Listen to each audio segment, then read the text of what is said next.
And we are live. How's everybody doing tonight? My name is Anthony Brian Logan, and you're watching and/or listening to ABL Live. Thank you for joining. We got a whole lot going on tonight. There's a whole lot happening. Of course, we had the debate yesterday. And thank you to everybody that came through the stream on this channel last night. That was a record-breaking stream for me. I think I had like 25,000 of you guys in here concurrently. So thank y'all for coming in. Some of you guys enjoyed it. Some of you guys did not enjoy it. We'll talk about all that today. There's a whole lot going on with that. Oh, Trump didn't denounce white supremacy. How many times are going to ask him the same question? How many times? But you know what? I'll talk about that too. I'll talk about why that whole thing is a story today. Also, we got to talk about the whole thing with the taxes. I really want to get into that because I have a close family member that's a CPA. You know, I have a relative that works for the IRS. I know about taxes a little bit. Like I said in the video, I'm not a tax preparer or a CPA or a tax attorney or an accountant or anything like that. But I know a little bit about taxes. I know a little bit about capital gain tax, with personal property tax, with a payroll tax, excise tax, the wealth tax in California. Did you know that if you were keyword past tense used to be previously a California resident with income above a certain amount of money, you got to pay them a back tax if you left? Okay, so we'll talk about taxes.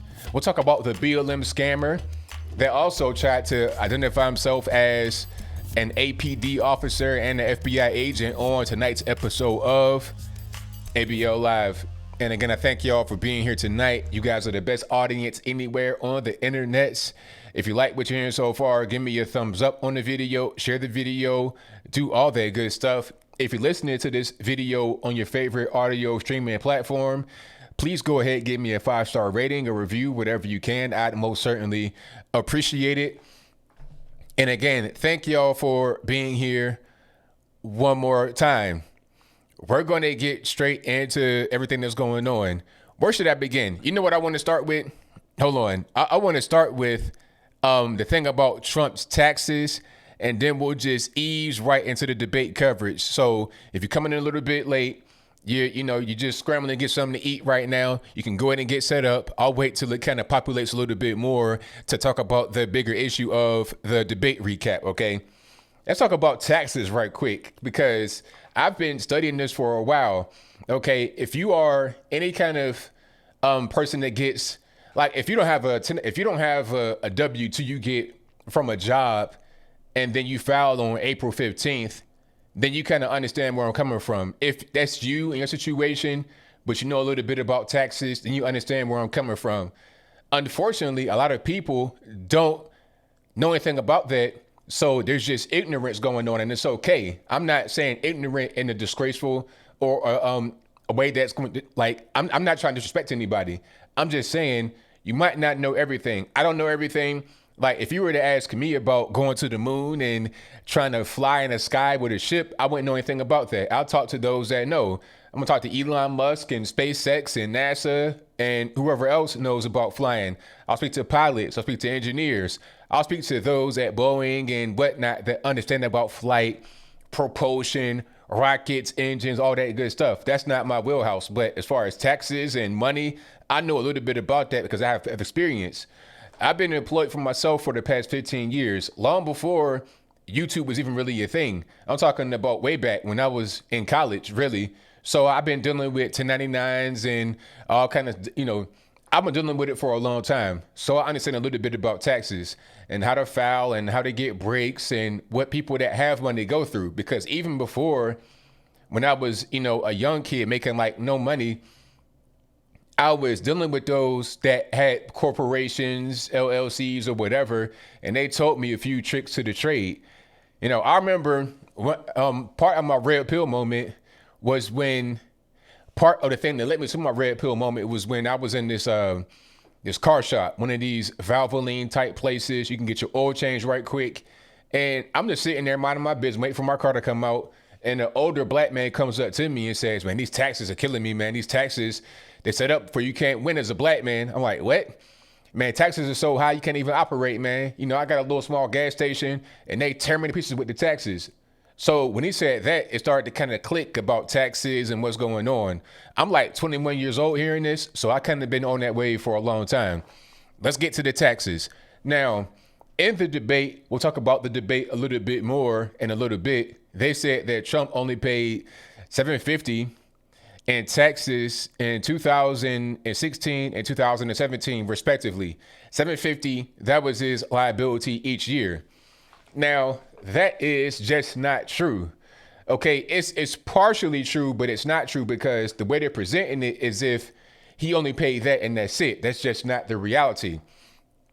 In the article from the New York Times, they're referring, as far as this whole expose on his taxes, it says right there on the page that he paid $1 million in taxes in 2016 and $4.2 million in 2017. So why would they say he only paid $750 for each year?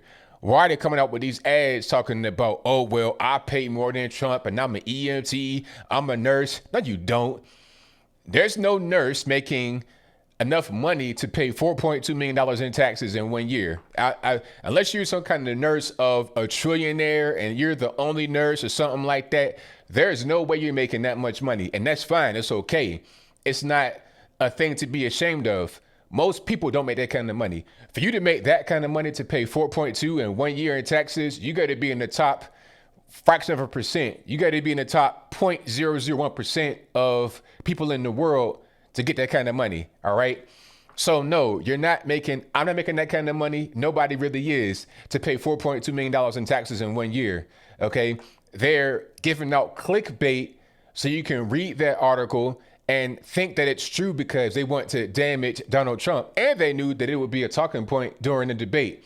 And you heard Trump say that he's paid millions in personal federal income tax in that particular period of time. They're trying to say he only paid $750. It's like, man, come on, Trump, really?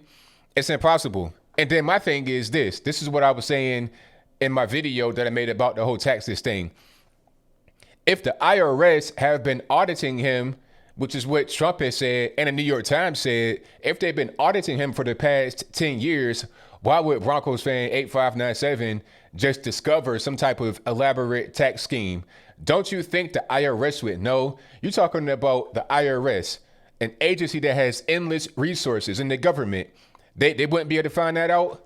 Okay. And then you had this whole investigation into the Russia kerfuffle for the past, not the past, but for about 3 years. They spent $40 million, 500 subpoenas. So from the 10-year long tax audit, from the Russiagate kerfuffle, from the impeachment, and this has been going on for about 10 to 15 years, like as a collective amount of time, they wouldn't have found anything about the taxes being illegal or some kind of tax evasion or something like that. Come on, let's be for real. Let's be serious. All right. This is just straight clickbait, and it's playing on the emotions of people that don't really know what's happening. It's playing on the ignorance of the general public, those that want to try and attack Trump. Eric Winslow says the IRS has more power than God. Hey, man, you know what? I'm not even really going to hold you. That's pretty much accurate. I'm nothing against anybody's religion, but I mean, seriously, try not paying your taxes and see how far you go. They try to compare him to Wesley Snipes, Trump that is, to try to say, oh, if it was a black man, Wesley Snipes, he'd be in jail. What Wesley Snipes did was fail to even file his income tax returns for like 3 years.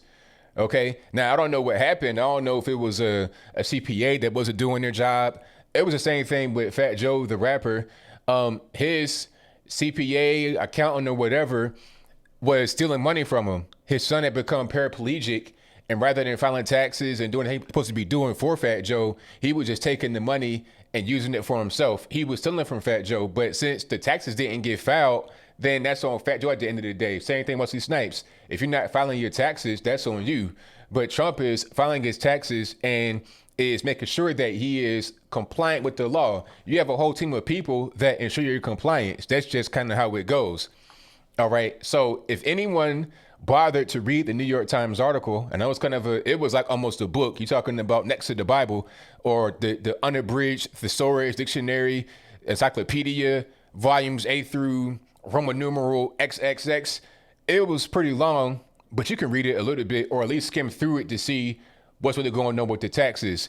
Again, he did not pay $750 in taxes in 2016 and 2017.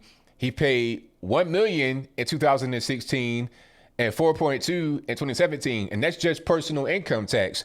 We ain't even personal federal income tax. We ain't even talking about personal income tax for New York State or for other states in the country. If you had to pay taxes there, we're not talking about local tax, personal property tax, excise tax, capital gains tax, payroll tax. We're not talking about that. We're not talking about any kind of interest on loans that he requires to take out in order to make capital. We're not talking about any of that stuff or people that he employs or anything like that. We're not even discussing that. Fees, all kind of fees to do business. We're not discussing that. We're just talking about personal federal income tax. 1 million in 2016 and 4.2 in 2017. That's just straight clickbait from the New York Times. But hey, expect nothing less from the mainstream media and the leftist media. They're going to give you lies, and they hope that you're not intelligent enough to be able to believe it. They rely on your ignorance, but I'm here to educate people so you're not ignorant, so you know what's going on, so they cannot take advantage of you. All right. I'm going to give you what I know about taxes just to use for your own personal knowledge. Now, like I said, I'm not a lawyer or a CPA or an accountant or anything like that, but what I'm saying is real, and you can look it up for yourself just to clarify what I'm saying, to verify what I'm saying, and to expound on what I'm saying so you have more information than I do. Real simple. Alrighty. But again, thank y'all for being here yet again. You guys are the best audience on the internet. And I will be watching the new South Park, Joe. I saw that. My wife told me about it. She was like, hey, you got a new South Park coming out on HBO Max. I will be watching that. Absolutely. I may do a review on that, matter of fact. So thank you for that, Joe. I appreciate you. Alrighty. So what else we got going on? I'm gonna read the comments right here before I get to the next particular thing. But yeah, nobody in the chat pays more in taxes than the president. You just don't do it. Unless you're some kind of, covert billionaire in the chat, you're not paying those kind of taxes. 4.2 in 1 year is no way. There's no way I'll be able to pay 4.2, let alone make 4.2 in a year. You understand? So it is what it is. Maybe if I just strike rich one day, I find oil in my backyard or something like that, I can pay 4.2 in taxes. But until then, it's just not really happening. Alrighty. Exactly, KG. Nobody pays $750. You usually would get a refund. Most regular people, they go to work, W-2 comes in the mail, they're eager to file it because when they file it, they're able to get a tax return. You basically gave the government a 0% interest loan throughout the year. Congratulations, good deal. And if you have kids, then you get the EITC if you are low income or make below a certain income. So you get money for each child you have as the earned income tax credit. You might not have made any money throughout the year, but if you got kids, you can file a tax return and get money back for each child. So if you got a whole football team on the alternate, then you can get plenty of cash even without working for that particular year. Okay. And everybody knows how that goes. Let me claim your kids for the year. I'm trying to get a tax return. You know what the whole game is versus actually having to pay versus paying throughout the year quarterly, 3 times during the year and then once in January of the following year. And then you got to file again by April to see if your quarterly matches up to what you actually owe. If you pay too much in your quarterly, you might get a refund, but you'll probably end up paying a little bit more, or you'll be like right at even, so you don't pay anything. Like here's an example of what the New York Times tried to do to you or tried to tell you. Let's say I paid, I don't know, $20,000 in taxes, just for math's sake. I'm not paying that much. I'm just saying, just for math. Okay, I paid $5,000 in, what's that? By April, $5,000 by June or July, $5,000 by September, October, and then I paid another $5,000 January. And then come April or close to April, I owed $20,000 for the year, but I already paid it. So I don't pay anything. I pay zero. I didn't pay zero. I paid $20,000. You see what I'm saying? That's just kind of common sense. But the New York Times delivered that information to you in a weird kind of way, Trump paid $1 million. And then when it came to tax time to file, he owed $750. That's what he ended up paying on top of the $1 million he already paid in quarterly before the actual tax date. Basically. But like I said, I'm no lawyer or accountant. Let's get to the actual debate, shall we? Because that was the highlight of my day yesterday. And again, thank y'all for being here. If you were here to enjoy the debate with me, a lot of you guys did not enjoy it. Some of you guys did enjoy it. I'm going to get straight to the elephant in the room. People didn't like Trump interrupting a lot, especially towards the beginning. And I understand, because at a certain point, it was kind of hard to hear what was going on. But I got to come to his defense a little bit, although that was kind of like a little bit much. What was happening on the other side? Be clear. Once you look at the actual time spent speaking, Trump and Biden were pretty much neck and neck. Trump only spoke for about a minute more than Joe Biden. So yes, he was interrupting a lot, but Biden was able to get out a lot of what he was trying to say. At the same time, Trump had to interject to get his particular, how can I say, his questions in. He had to kind of become the moderator. Chris Matthews did a terrible job moderating, okay? Now, I understand the whole thing about Trump yelling over Chris Wallace and Biden. I understand that.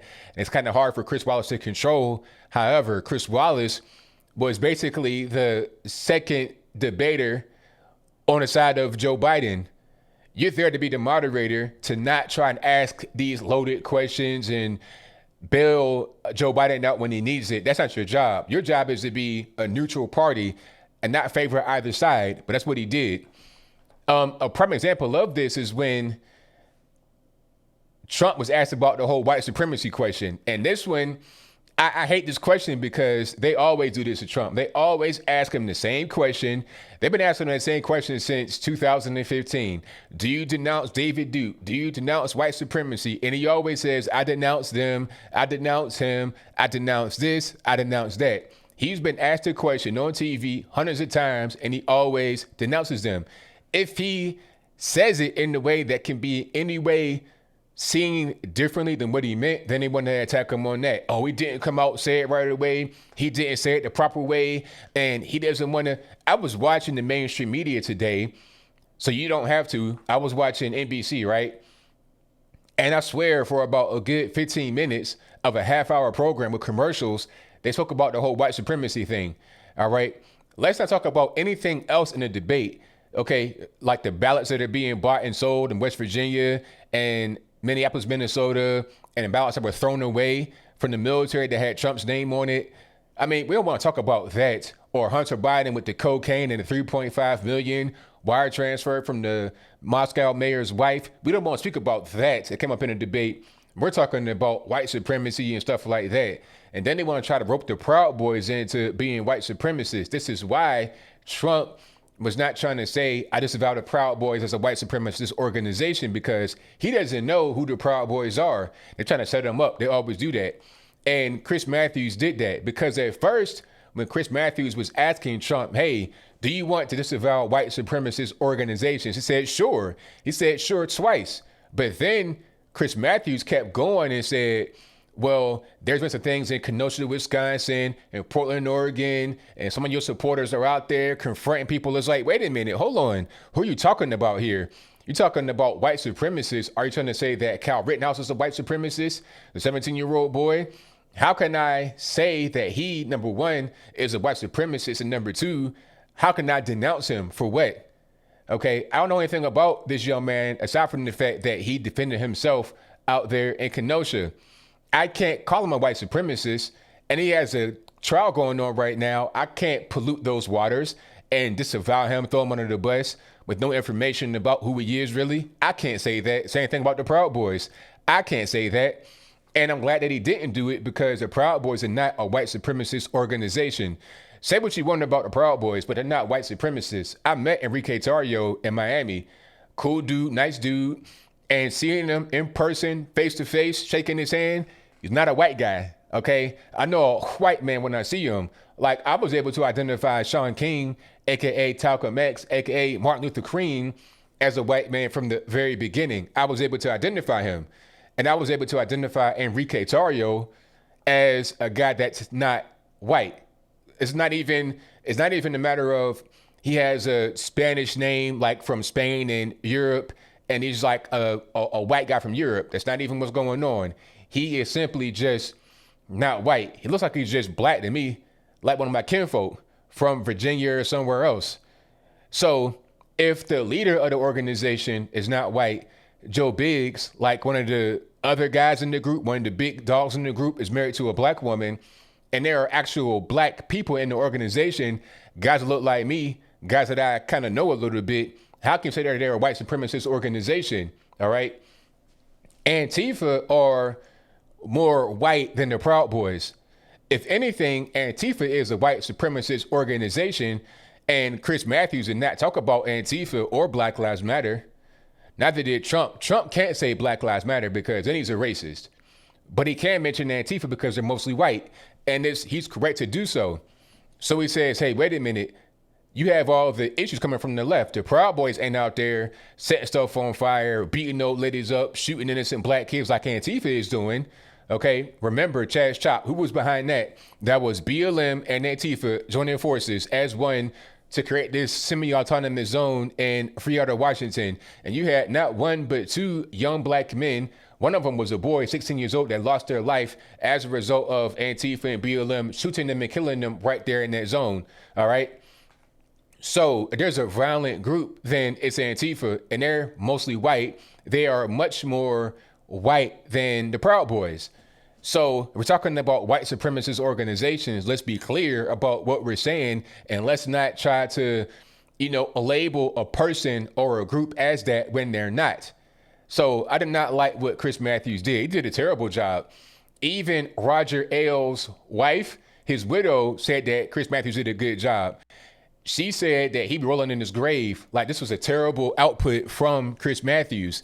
Said he's not fair and balanced. Even some of his colleagues on Fox said that he did a bad job. I saw Pete Hegseth say that Biden kept getting bailed out. Well, who was he getting bailed out by, Pete Hegseth? He did not mention Chris Matthews by name, but who else was on the stage with him? You only had Donald Trump, Chris Matthews, and Joe Biden. Pardon me, not Chris Matthews. I keep saying Chris Matthews. Chris Wallace. You only had Chris Wallace, Donald Trump, and Joe Biden. Chris Wallace kept bailing out Joe Biden. That's what's going on.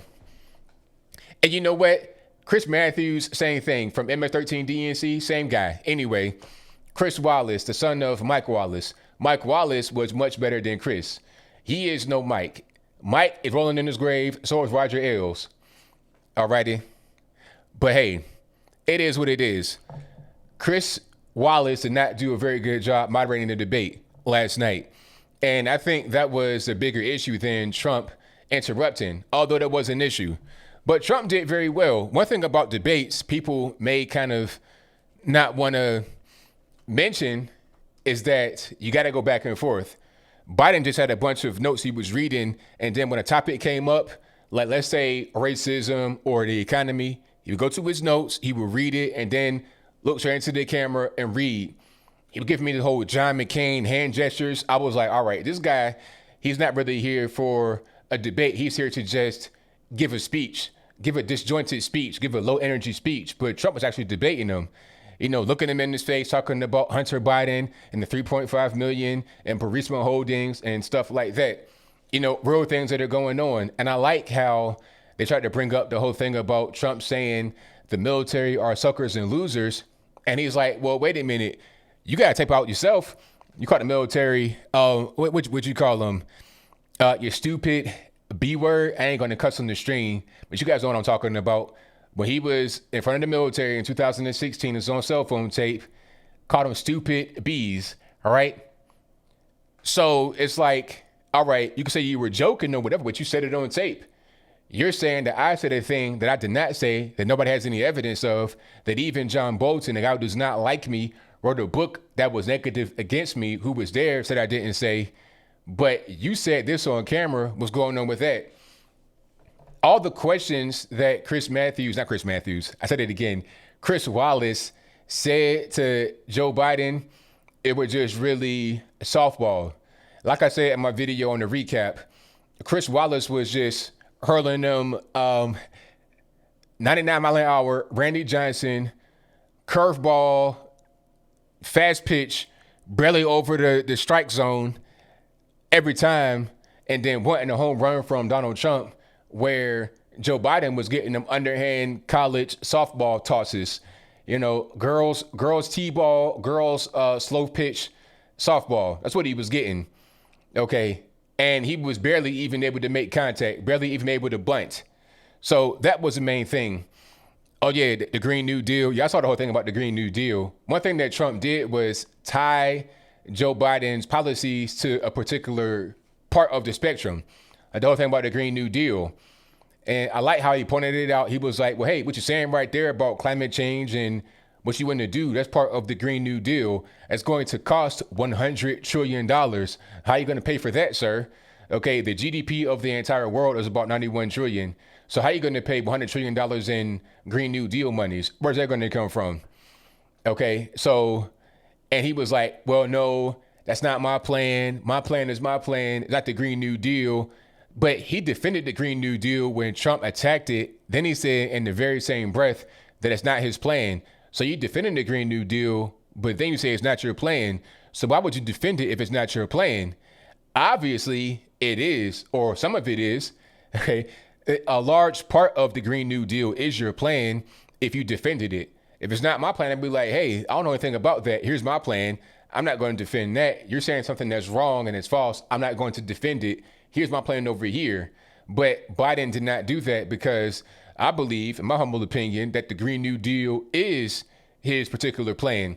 And really, Biden has no plans. Whatever the Democratic Party say that he has to do, that's what he'll do. It doesn't really, he's like a puppet. He's a very old puppet, unfortunately. So Chris Wallace did not do a very good job moderating, but it is what it is.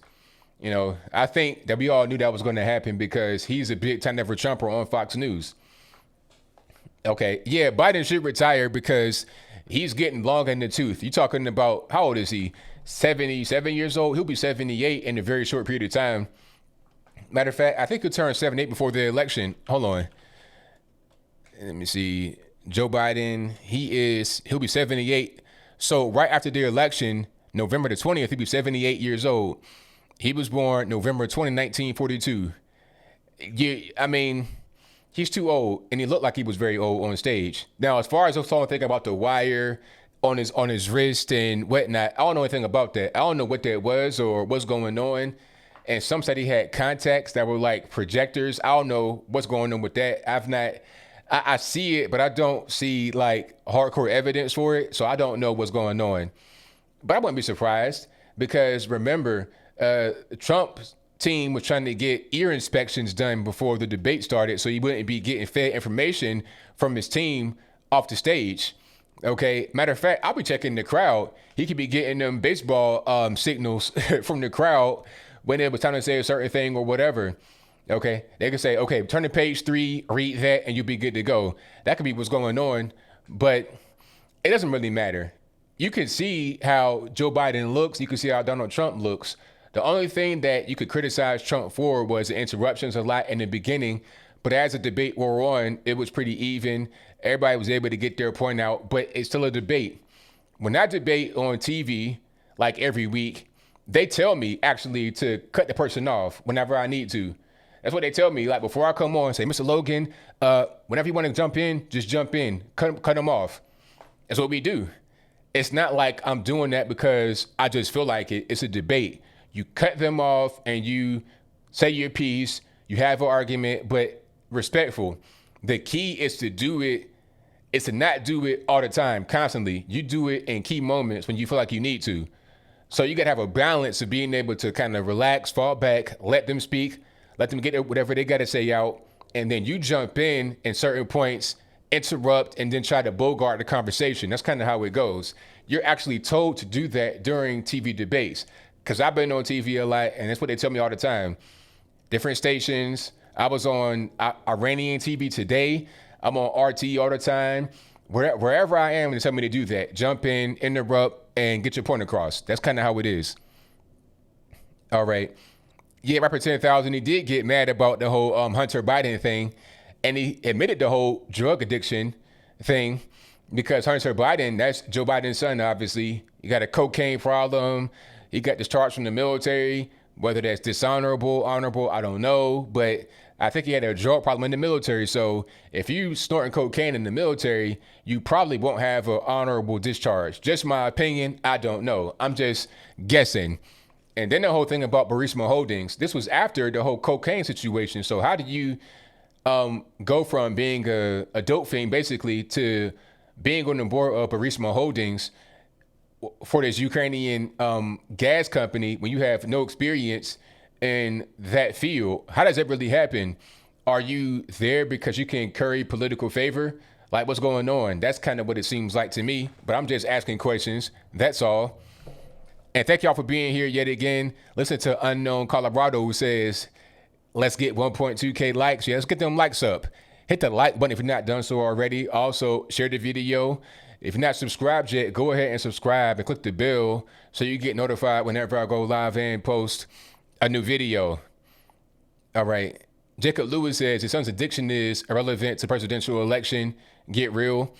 Well, his addiction is relevant because the thing is, after the cocaine situation, he was getting money from the Russian government, or at least local government, Moscow mayor's wife, and he was on the board of Burisma Holdings, which is a Ukrainian energy company, when he had no experience, when his dad was the vice president. So if that's what's going on, he was not really qualified to be in that situation to get paid like 80 grand a month or more to be on that board after the cocaine addiction.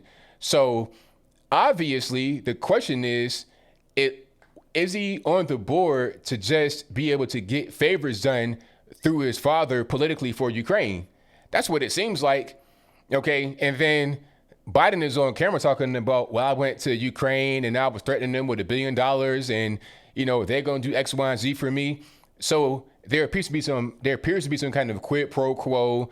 You do this, I do that, with not only Joe, but his son Hunter at the same time over in Ukraine. And let's not forget, Biden was a special envoy to Ukraine at the same time where Hunter gets this big deal to be on the board of Burisma Holdings with no experience in that field at all after the cocaine situation in the military. So, I mean, at a certain point, 2 + 2 is 4. Maybe I'm wrong, though, but it is what it is. All right. And thank y'all for being here yet again. Oh, let's talk about Minnesota and the voter fraud. Oh, before I get to the voter fraud, the whole thing about the Proud Boys and the white supremacy, that's just a bunch of bogus nonsense. It's the media just trying to always trip Trump up. They ask him the same question all the time. They ask him, okay, do you denounce this? Do you denounce that? And they're trying to get that one time where he kind of slips up and does not say exactly right. And they try to play that over and over again to spin a lie. That's all that it is. I enjoyed the debate. It wasn't a perfect debate, but I thoroughly enjoyed it. Chris Wallace, not Matthews, Chris Wallace did not do a very good job moderating. And I think if he were to be a better moderator and not one-sided and not giving them questions to Trump that were very loaded and kind of anti-Trump and giving Biden them softball questions, then it would have been better. Just in my humble opinion. But we'll talk about more of that when the calls come in, of course. I'm going to move forward to the whole Minneapolis voter fraud situation. Now, you guys may have seen my video, and I think Trump spoke on it, not in Minneapolis, but on voter fraud in general with these universal mail-in ballots. And I think in Minneapolis, this was with absentee ballots, not even the universal mail-in ballots. So they probably were requesting these ballots to come in, and they were being abused by the government locally. Here's what's going on with the Minneapolis situation. They were coming to people's homes and either taking the ballots from people, like in elderly people's homes, or they were buying your ballot, okay? And it makes sense, like, if you have outside money coming in, right? And they say, all right, we need you to buy these ballots and fill them out for the person, and we need you to vote for X, Y, and Z person. In Minneapolis, Ilhan Omar could have been elected this way. You got outside money coming in, possibly some George Soros money, who knows? Because remember, Ilhan Omar is part of the same group that AOC, Rashida Tlaib, Ayanna Pressley, they're all part of the squad. They're all part of the same group as well, called Justice Democrats. And once you go down the rabbit hole, follow the money trail, it leads you to the Young Turks, Chink Uygur, and then it goes to George Soros. It goes from the media consortium to Young Turks, Chunk Yogurt, the new Justice Democrats, and then it goes to AOC, Rashida Tlaib, Ilhan Omar, Ayanna Presley. It goes, and also Pramila Jayapal, the fifth member of the squad. So that's where the money comes from. It would not be surprising if Ilhan Omar was able to get into office from this whole scheme of buying absentee ballots and having somebody fill them out for her and getting them sent off. All right. There's videotape of a person buying an absentee ballot for like $200 or more. I think it might have been a $200 down payment, and then it might have been more in the back end when the whole deal was sealed. Oh, you're talking about $200, $800. And if you are a person that's kind of in poverty and they're making a whole lot of money, that's a lot of money.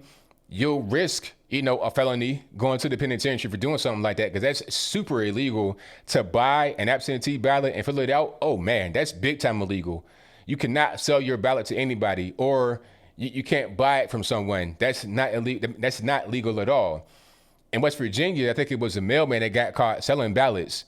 So was the mailman stealing ballots, then selling them? I don't know, because he has access to it. You're able to see what it is. If you're a mailman and you're delivering these absentee ballots, universal mail-in ballots, you're able to see what it is on the outside. You can just take that for yourself or not deliver it and then go somewhere after hours and sell it. Why not? You were seeing ballots get thrown in the trash. There was one situation in California where a guy had some kind of storage facility or some kind of like U-Haul type truck with a bunch of mail in the back. And he just drove up to the storage facility and dumped it right in front. Didn't even put it inside the storage. He just dumped it outside, and some plastic trash bags. So it could have been anything in there, packages, mail-in ballots, or whatever. Also in California, there was a situation where you had 1,000 ballots that got mailed out, but they were duplicates. So people got mailed 2 of the same ballot. Also, here's another one. I was saying it before that if you live in an apartment and you have ballots just being sent out to anybody that has an address, you're going to get previous residents' ballots. That's going to happen. Here's an example right here. This is Richie McGinnis on Twitter, and I'm going to read this, and I'm going to show you the picture that he has. Okay, it says, my official ballot arrived, along with ballots for 4 people who no longer live here, 3 of whom haven't lived here in over 6 years. So he has like one of these little mail slots in front of his door, and he has ballots coming through there. So I count right here, 1, 2, 3, 4, 5 mail-in ballots. Okay. So all of these right here are hot. They're hot ballots right now that can be used. And if you fill them out and send them, how would anybody know that this is not correct?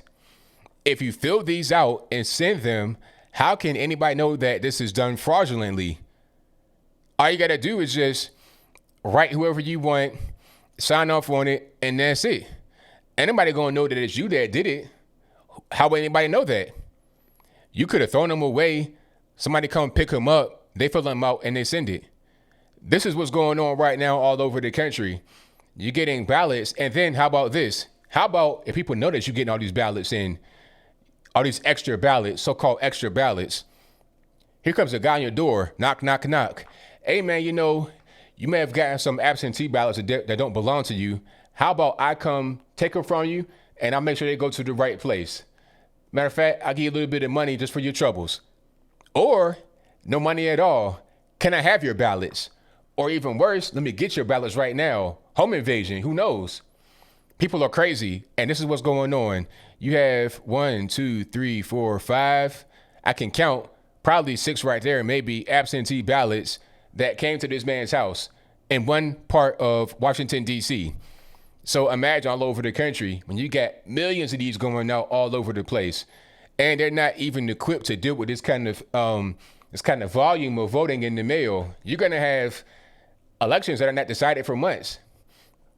But like I said before, it doesn't really matter. What they want to do on the left is try to gum up the election process. They want to get it to a point where you don't know who's going to be the next president. They might want to install someone else.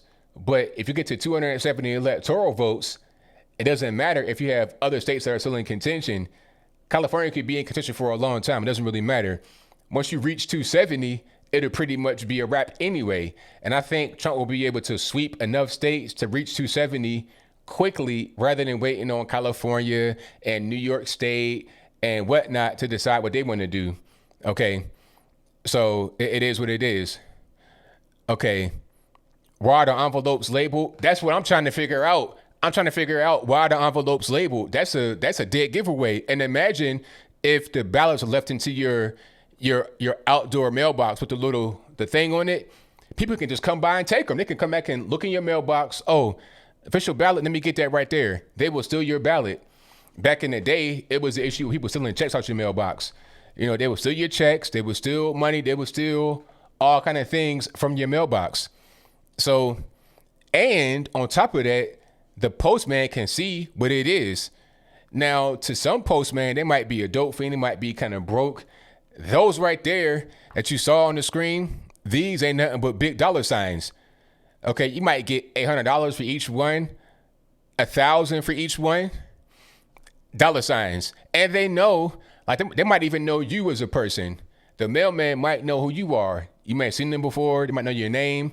So they know if you're getting a bunch of ballots coming to your address, they know that it's not for you. So in their mind, they can say, you know what? I'm not stealing from him. They're not going to get the ballot anyway. So I'll just take these extra ones from myself and sell them. Or I'll just vote for Joe Biden because that's the right thing to do. I'm going to do right and vote for Joe Biden by stealing these absentee ballots. All right. So that's what's going on. That's why we say no to universal mail-in ballots. Okay. Nobody that's in that collective of ballots requested a ballot to go to that address because they don't live there anymore. If you request an address, then you get it to where you live at right now. That's just kind of how that goes.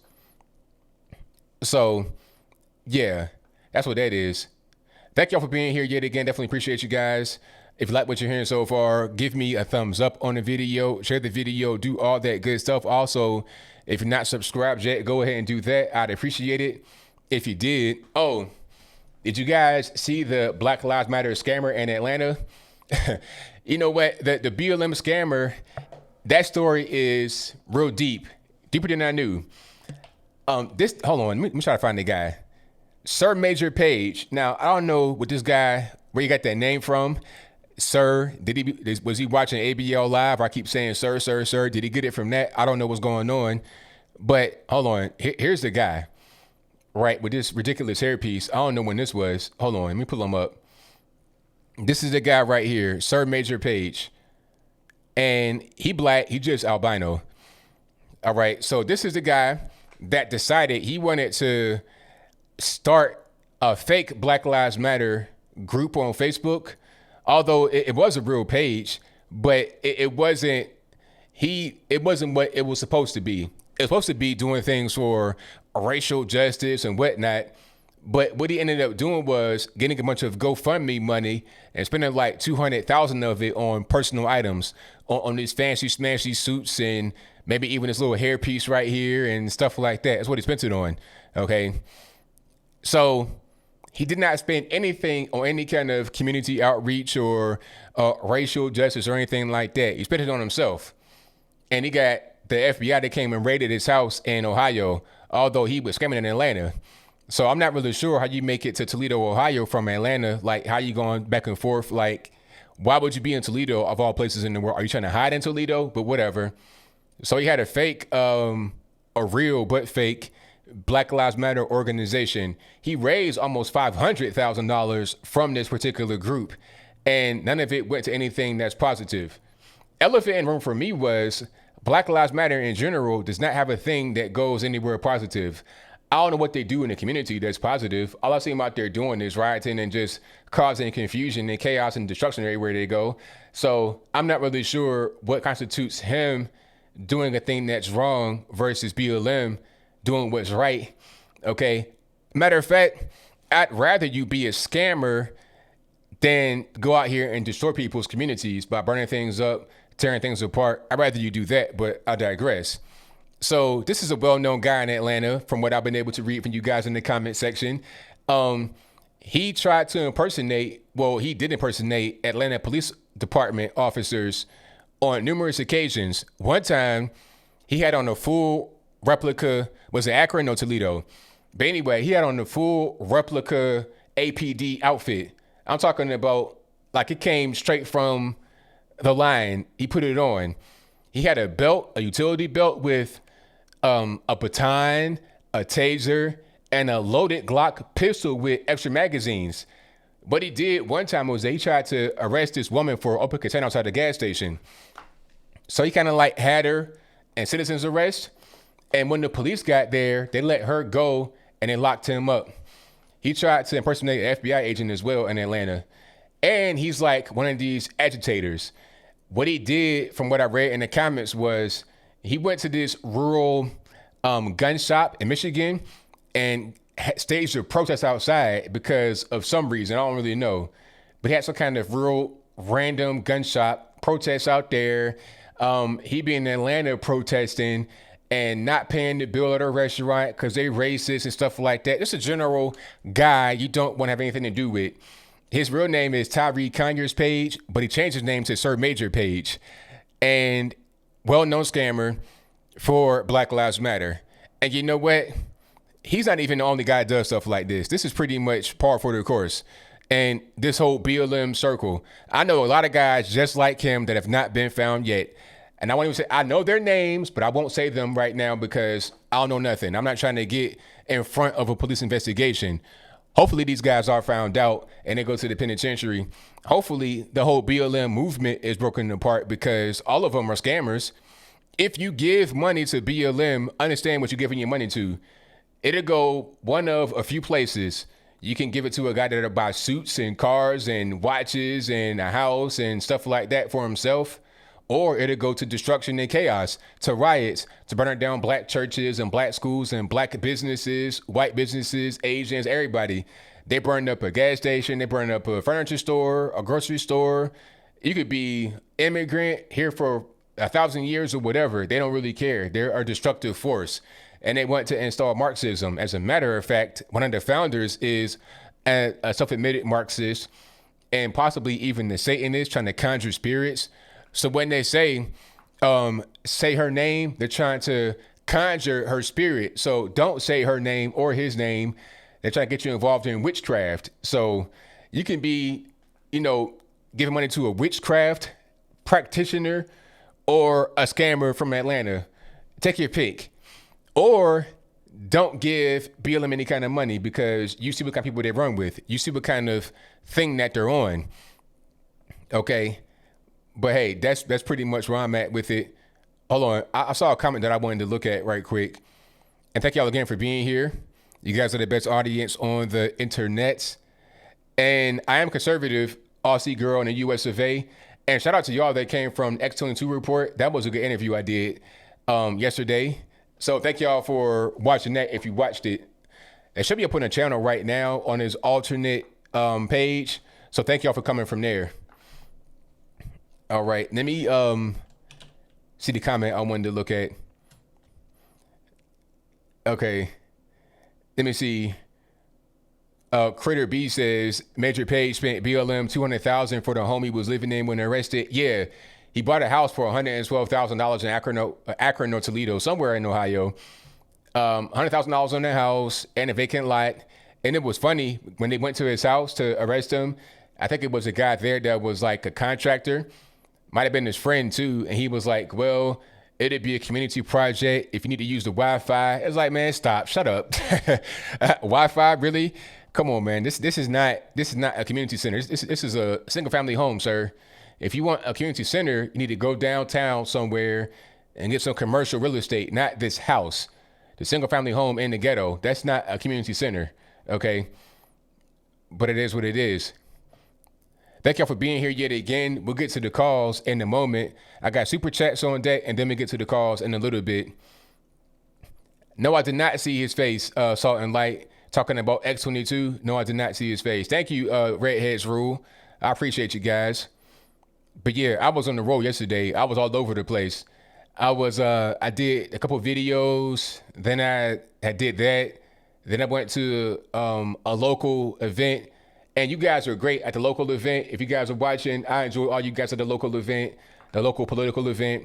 And then I came back from that and did the stream with you guys last night, watching the debate. So it was a full day. Yes, I did, Deanna. I did the X22 report. Absolutely. He was a great interviewer. The interview flowed. It was about a half hour or so, and it just went by in a blink of an eye. You know, he gave great questions, knew when to interject a little bit to give his particular point. It was great. So shout out to X22 Report. You did an excellent job, sir, with the interview. You got an excellent platform as well. Great content. All right. Oh, also, RIP to King Face. I said that last night on the stream, but RIP to King Face. He died. I think he had a kidney infection. I don't know about anything else, so don't give me no rumors. I don't know about nothing else. But rest in peace to King Face. I met him once or twice, and he was always real kind of nice to me when I met him. Just a real straightforward type of person. So shout out to King Face, and may you rest in peace. He was 38 years old, so my age basically. It's really unfortunate. All right, but we got super chats on deck. I'm gonna get to those right quick, and then I'm gonna get into the calls. You guys know what it is, the number to call. I'll tell you that in a little bit when I'm on the super chats. All right, let's go over here. Thank you to Apu Bakr, All Puff Daddy, who says, hey, ABL, what kind of feedback are you getting from your fans about last night's presidential debates? That's a good question. I'm getting, people are saying that Trump spoke too much out of turn. People are saying that Biden looked real weak. They're saying that Biden had some type of thing on his wrist. I don't know what's going on with that, but I think that Chris Wallace was the problem in the debate. That's just my humble opinion. All right. Thank you to Griefer's Crew, who says Trump messed up bad last night. Let's hope not. What's really going on? Hashtag Black for Trump. Hashtag ABL love your show. Thank you for that. I appreciate you. Shout out to Mary Ellen Water, who says, how does Biden lie so easily, like the whole time? Yeah, like the whole thing about Charlottesville. Oh, man, they kept bringing up Charlottesville. It's like, man, let's leave that behind. Really, let's leave it behind. This is really just kind of crazy. But I don't know how he does it. I think at this point, he pretty much says whatever they tell him to say. It doesn't really matter what they tell him. He'll just say it because he's being told to say it. Okay. Let me see. Hold on. Debate the Cause 3 says, ABL, will you be standing down with other white supremacists? I don't even know what that means. Nah. It's all good. Rapper 10,000. Don't delete it. Don't delete it. It's all right, man. I wanted to answer that question for real. But I don't even know what that means, really. White supremacists. The Proud Boys are not white supremacists. I was saying that earlier in the stream if you didn't catch it. The leader of the Proud Boys, Enrique Tarrio, I met him a couple times. Or at least once in Miami, I met him. And I shook his hand, spoke to him face to face. I know what a white guy is, and it's not Enrique Tarrio at all. And another guy in the organization who has a pretty big name, Joe Biggs, no pun intended, is married to a black woman. So I don't understand. And you also have a lot of black members that look just like me, my skin complexion and everything, that are undeniably black in the organization. So I don't understand how they are a white supremacist group. It doesn't make any sense. Antifa is much more white than the Proud Boys. But for some reason, they're not seen as anything other than the idea. I don't understand how that works. They got whole websites, Facebook pages, and the whole nine where they organize, where they talk about collaboration with other people, where they go to events to cause destruction. That's an organization to me. They probably got an LLC and everything, but different story. I digress. All right. Wanda says, Mike Wallace rolling in his grave. Chris, you dummy. LMAO. Exactly. Shout out to Apu Bakr, All Puff Daddy, who says, hey, ABL, what percentage of the black vote do you believe Trump will earn in an election November 3rd, 2020? Are you getting messages from red pill Democrats? At least 20%. That's my goal. That's my guess. Could be 25%, and that's pretty big. I think it was like 8% or more, because that's kind of inaccurate, but at least 8% in 2016. It could more than double to hit 20%. That'd be tremendous, monumental. That'd pretty much destroy the Democratic Party on a national level. If that happens, they're going to really push for illegal immigration to try and replace us. That's a fact, but I'm going to digress. He also says, hey, ABO, did you see the Monday Night Football game, Chiefs versus Ravens? What do you think about Mahomes? Is he worth $500 million? I did not see the game, so I have no idea. Mahomes is a good quarterback, but with these guys that run a lot, all it takes is one bad hit and it's a wrap. You need to spend that kind of money on a pocket quarterback. If he's going to stay in the pocket and not run it all, then he might be worth it. But like I said, one bad hit, and he's kind of a big guy too, so all that weight on the bones, and he gets hit one time, it's a wrap, and he won't be able to actually perform anymore. So they pretty much waste that money. Thank you to Journey Trials and Joy, who says, try to sit through the Philip DeFranco video. And of course, not surprised, he blames Trump for everything bad. How does the left get away with half-truths? Now, what did Philip DeFranco say? I kind of like him a little bit, but I've not seen him in a while, to be honest with you. So I don't know what he said recently, but what did he say that was, kind of wrong or controversial? Thank you to Matthew Richardson, who says, Coleman testified today. I think I did see Coleman testifying today, but I didn't watch it. Thank you to Apu Bakar, All Puff Daddy, who says, hey, ABL, looking forward to seeing you on Officer Tatum's live stream tomorrow night. Love it when Jericho Green is on with you guys. Hope Derek is back. Pro-life and police work talk was awesome. Absolutely, man. Shout out to my man, Derek. Derek is working right now, so he travels on Thursday. But, hey, hopefully he comes back, when he has time. So shout out to my man, Derek, and also Jericho Green, one of the best on the entire internet. So shout out to my man, Jericho Green, and also Brandon Tatum. Thank you to Mr. Kelvin Hamilton for your donation. I appreciate you, boss. Thank you to Steve Cutts, who says you need to be less selfish and run, my friend. Man, I just started getting really going in politics, man. Can I get a little bit of time? But thank you. I appreciate it. Thank you to, my nose is itching randomly. Thank you to Spicy Stir Fry, great name for the emoji donation. Thank you to Tim Wesley, who says, hey, ABL, hope all is well. It is. My thing is why they so concerned about him paying taxes. How come they don't think to ask about other presidents paying taxes? And secondly, I think Chris Wallace was favoring Biden. Oh, of course he was favoring Biden. There's no question about that.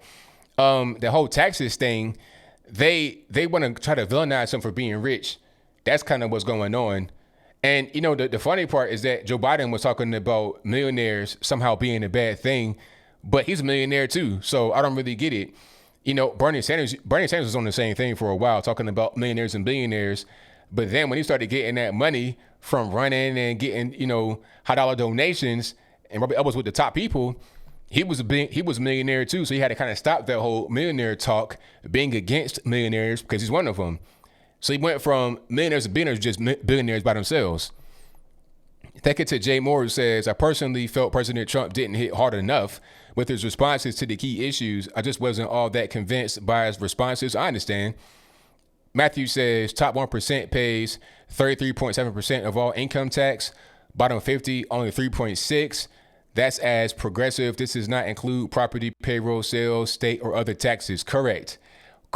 But people don't know that. They don't understand that because people that don't know what's going on and they want to criticize Trump, all they know is that they go to work, they get a W-2 form at the end of the year, and they pay or they have withholding, and they usually get money back at the end of it when they file.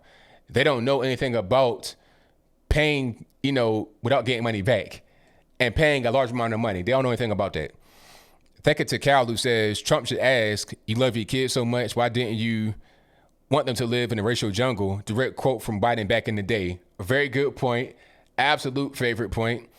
Thank you to Lily, who says, Babylon B wrote, quote, Ninth Circuit Court overturns death of RBG, saying that's how they're going to block Trump. USA Today fact-checked them with 15 sources and labeled the article as satire. Really? So, okay, I'm going to pause right there. Some people, who's going to actually think that you can overturn a death? Seriously, with 15 sources and then label it as satire, why must you label a thing as satire that's obviously satire?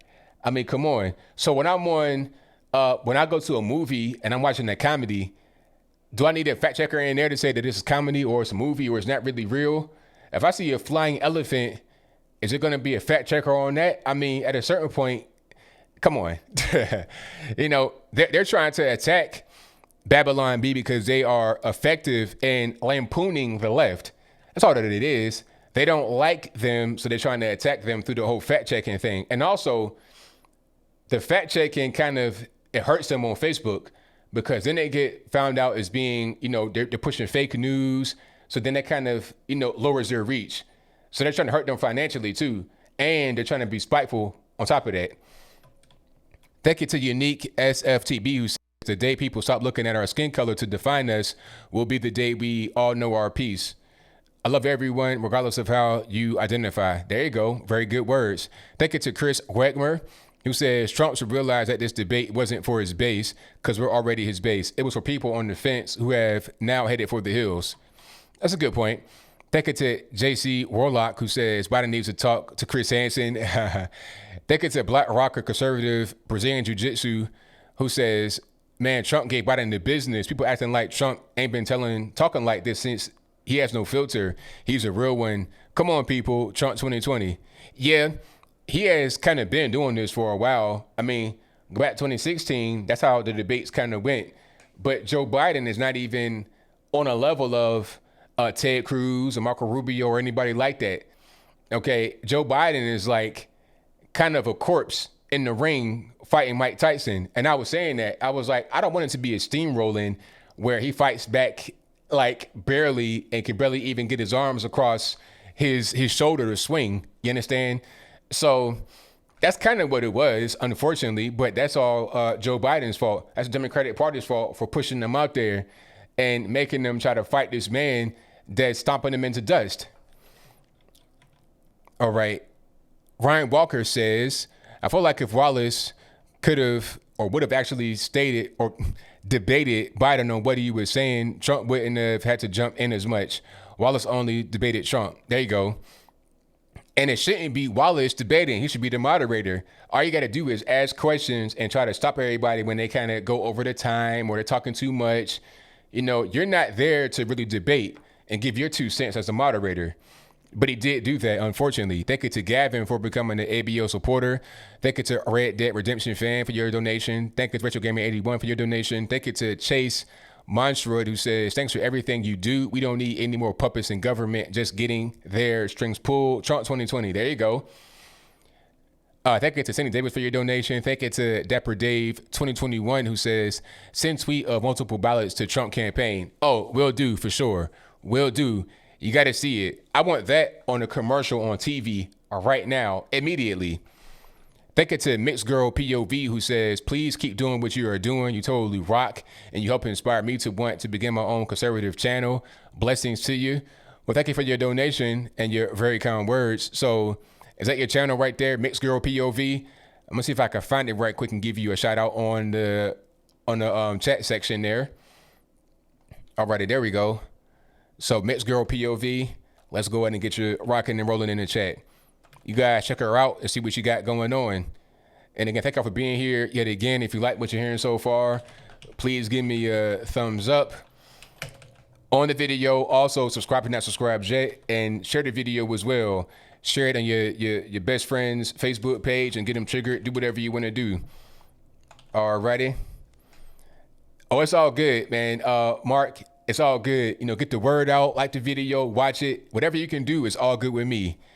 Thank you to Lisa Myers, who says, every registered voter should vote in person. Do not select just your party. Select each individual within your party. Love you, ABL. God bless you. Thank you for your donation and your very kind words.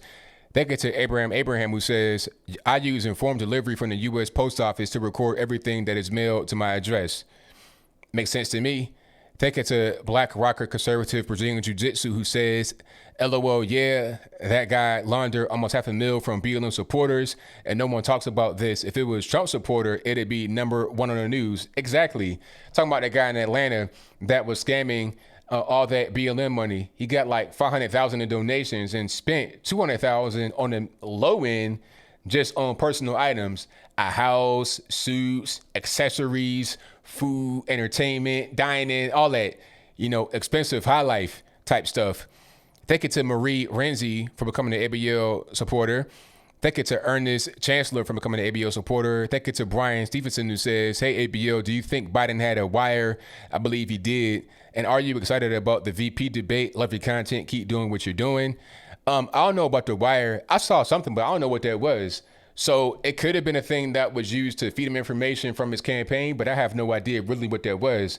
It could have been a thing that just was needed for the debate. I don't know what that was. To be honest with you, I have no idea. Thank you to Frederick Craig, who says Black Lives Matter on a platter. The left is the left in a nutshell. R.I.P. King Face. Yes, R.I.P. King Face.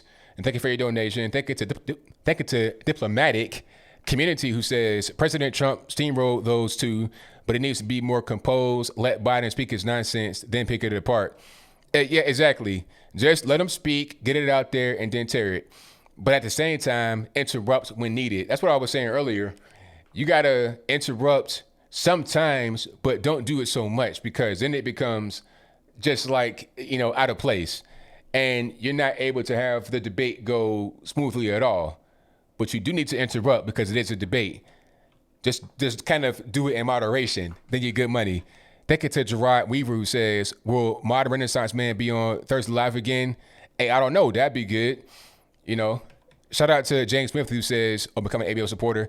Thank you to Copper Cab's Milk Duds, who says, I wish Trump called Biden out on more things. Yeah, but see, the thing is, Chris Wallace was not asking the proper questions. He was just trying to really favor Joe Biden. And Trump had to yell and scream to get his questions out. Talk about Russia and his son and the Green New Deal and Antifa and stuff like that. Trump got those out, not Joe Biden. So if he had a better moderator, then he would have been able to call Biden out on more things. But that was not the case last night. I think it was more just about trying to frame Trump in a way that makes him look bad. And he was trying to kind of like almost defend Joe Biden or give him a little bit of a break, which is not very good. Thank you to LSFJ 1009, who says, hello, ABL, awesome content. Morgan Freeman once said, the best way to fight racism is to stop dwelling on it. Your thoughts, Trump 2020. That's all facts. That's big time facts. Yeah, if you're not focused on race 24/7, then it's not even an issue. It's only a thing because people are focused on it so much. You can't not focus on it. Thank you to Adriani, who says Antifa.com, reroutes to JoeBiden.com. That's probably some crafty guy that bought a domain name and made it do that. But that's probably not a thing that Joe Biden's team actually did themselves. Thank you to Pineapple Papa 34, who says ABL Chris Wallace for president. Wallace 2020. Hey, he was trying to run, wasn't he? Good grief. If he wasn't trying to become the president, he was wanting to be the running mate. I saw a meme today that had Kamala Harris's face replaced with Chris Wallace's face, because that's kind of what was going on. You had a 2-on-1 debate. It's like, if you're going to do tag team, can I get Mike Pence in here, make it even? And we could do doubles like tennis. How about that? But I digress. Thank y'all for being here. Let's get to the phone calls. You guys know the drill. The number to call is 434-658-1220. Again, 434-658-1220. The number is always in the description box below. And right here on the ticker, at a certain point, it'll come across the screen. But we'll get to that. There's also an email for Skype in the description box below. Check me out right there if you want to be on screen right here in the bottom lower left-hand corner. All right, let's get to the calls. Brian says, crackheads for Biden, dope fiends for Biden. Hilarious. Hilarious. All right, let's get to the calls. Let's start Skype up right quick. If he wants to act right, that'd be fantastic. All righty. Yeah, that's a good point. Stephen A. Smith, might as well place Biden's face with Kamala's face. Very good point. Might as well. Why not? Because she'll be the one that's actually running the whole situation. It won't be it won't be Joe Biden. All right, let's get to this here. My microphone, check. Okay, we good on that. And there we are.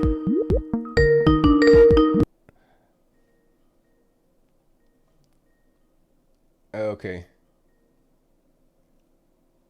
All right, Jordan, what's going on? Nothing much, ABL. How about yourself? Everything's good, man. Can't complain. That's good. Hey, the House is trying to, because of the Supreme Court issue, the House is trying to pass a bill saying that Supreme Court justices can only serve for 18 years. Yeah, I saw that. That was crazy. It's like, man, come Yeah, on. You're trying to do anything you can right now because you know that we're going to have the Supreme Court for a very long time once Trump is done. yeah. It just really goes to show RBG probably should have retired, not let her ego cloud her judgment, and just retired during the Obama administration because she was already old at that point. Yeah, like I don't understand why she stayed on. I don't really get it. It's like go ahead and retire right now because you know it could be a chance that um, that Hillary loses. So go ahead and retire right now. You got the guy that you want in office. Let him replace you, and it'll all be fine. Yeah, pretty much. Um, I watched the debate, but I got to tell you, it was such a people have used the word S word show just to be respectful on your channel. That's probably the best way to describe this debate. Um, I agree with you about Trump. Like he might have to moderate the way he interrupts, Biden, because then there are places that he seems kind of awkward at this point, seems angry. But at the same time, I was wondering what was Chris Wallace doing? Like, Chris Wallace works for Fox News. If this is what we're going to get from him, the other two debates, they're not going to be any better. Well, yeah. Hopefully, it's not him moderating. Hopefully, it'll be somebody else because It's probably going to be him, but I'd imagine it'd be somebody like in CNN or MSNBC. Because remember, last debate we had, I think Lester Holt, last election, Lester Holt did the first one, Anderson Cooper did the second one, and then Chris Wallace did the third one. So, we got Chris Wallace first. I don't expect anything different from that. yeah, that was pretty bad. But they're trying to like change the rules right now. They're trying to say that if you speak over your time, they'll cut your mic off or something like that. So it'd be interesting to see if they change things, and if they do change it by cutting the mic off, they're going to be applied evenly or just one sided against Trump and for Biden. Let's see how that goes. Yeah, and on top of the Trump texting, and I'll talk about that, and then I'll head out. The thing is that people have said the term "don't blame the player, blame the game," Yeah, and I kind of agree with that because we got to understand the reason why these loopholes exist for people is because our tax system is so convoluted it allows that to happen. Like I think I had a friend who had to look through, I think, thousands of pages in the tax code to find some sort of loophole that he could use to run his company, when things could be much easier if there was just a much more simplified tax code, like a flat tax or something. Because hey, R.I.P. Herman Cain 999. He had the whole blueprint right there. yep, You know, he had it. somebody said that he got this idea from like a Sims video game. I don't know, I don't but know. yeah, But but yeah, he was on the right track though because the tax code is very complicated, and if you violate, they will put you in Gitmo, big rocks little. So you don't want to violate that tax code at all. But see, Trump has a whole army of lawyers.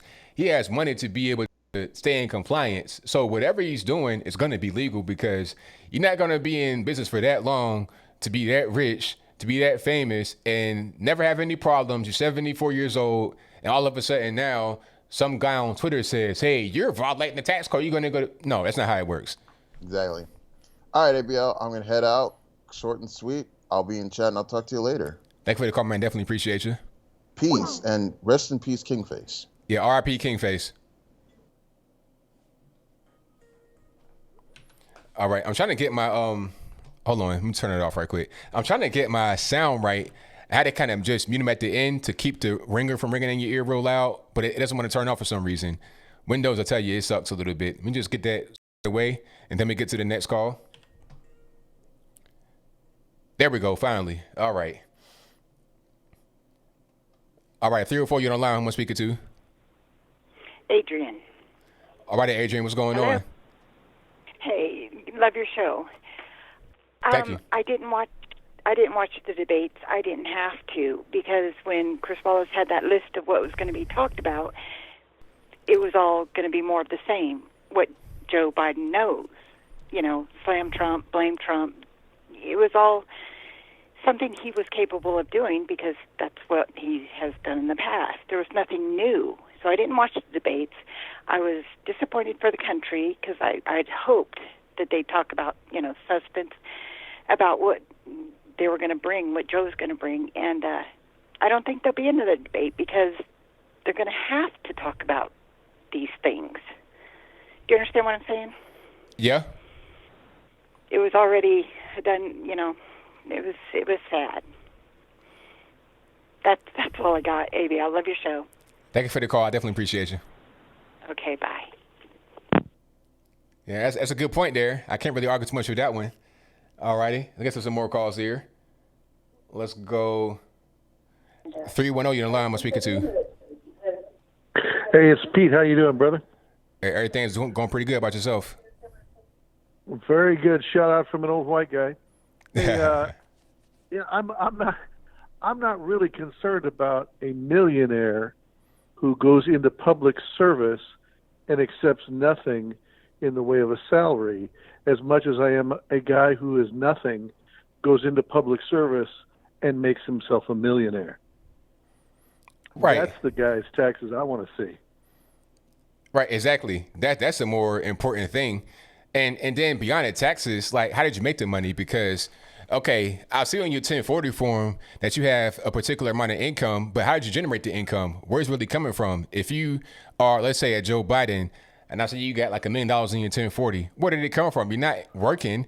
You've not been in government for a long time. So is that a pension? What is that? Where's money coming from? And people like Nancy Pelosi, you're making $140,000 a year as a House rep, but you're worth millions. How?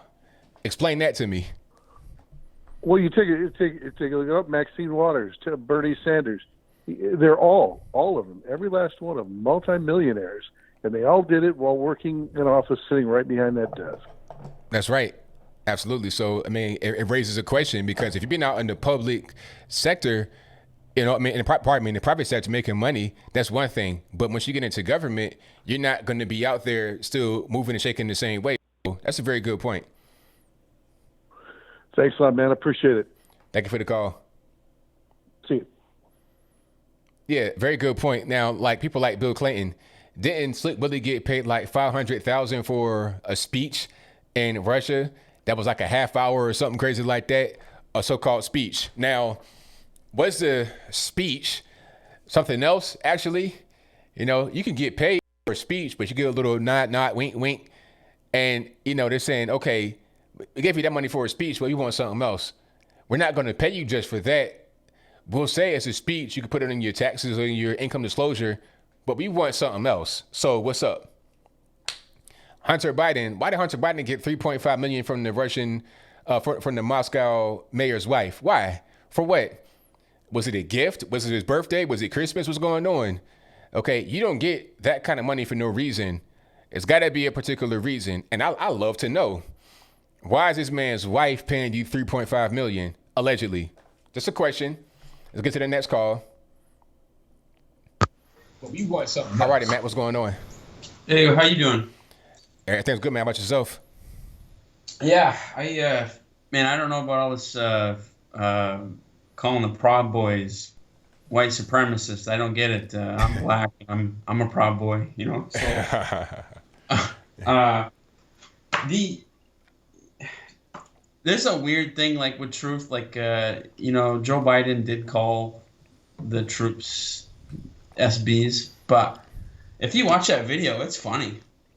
Yeah. Right? Yeah. I mean, like, I could tell that he probably was joking, but it's like, all right, we're going to give Trump that same benefit of the doubt to put it in context, or are we just going to say he said it and then that's it?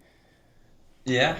I mean, I'm a vet, and I was over there at that time, and I loved it, like when politicians would come and talk to us and kind of be real and stuff like that. But I think there's two levels, there's two standards. I mean, they're holding Trump's feet to the fire for the whole grab him by the pee thing, but Joe Biden said something that, if you don't have any context to it, that's pretty salacious, right? So it's a serious double standard. Oh yeah, big time double standard. But that's how it goes, though. I mean, I expect that now from the left. If they don't do that, then I'm surprised. Yeah, it's pretty much a MO.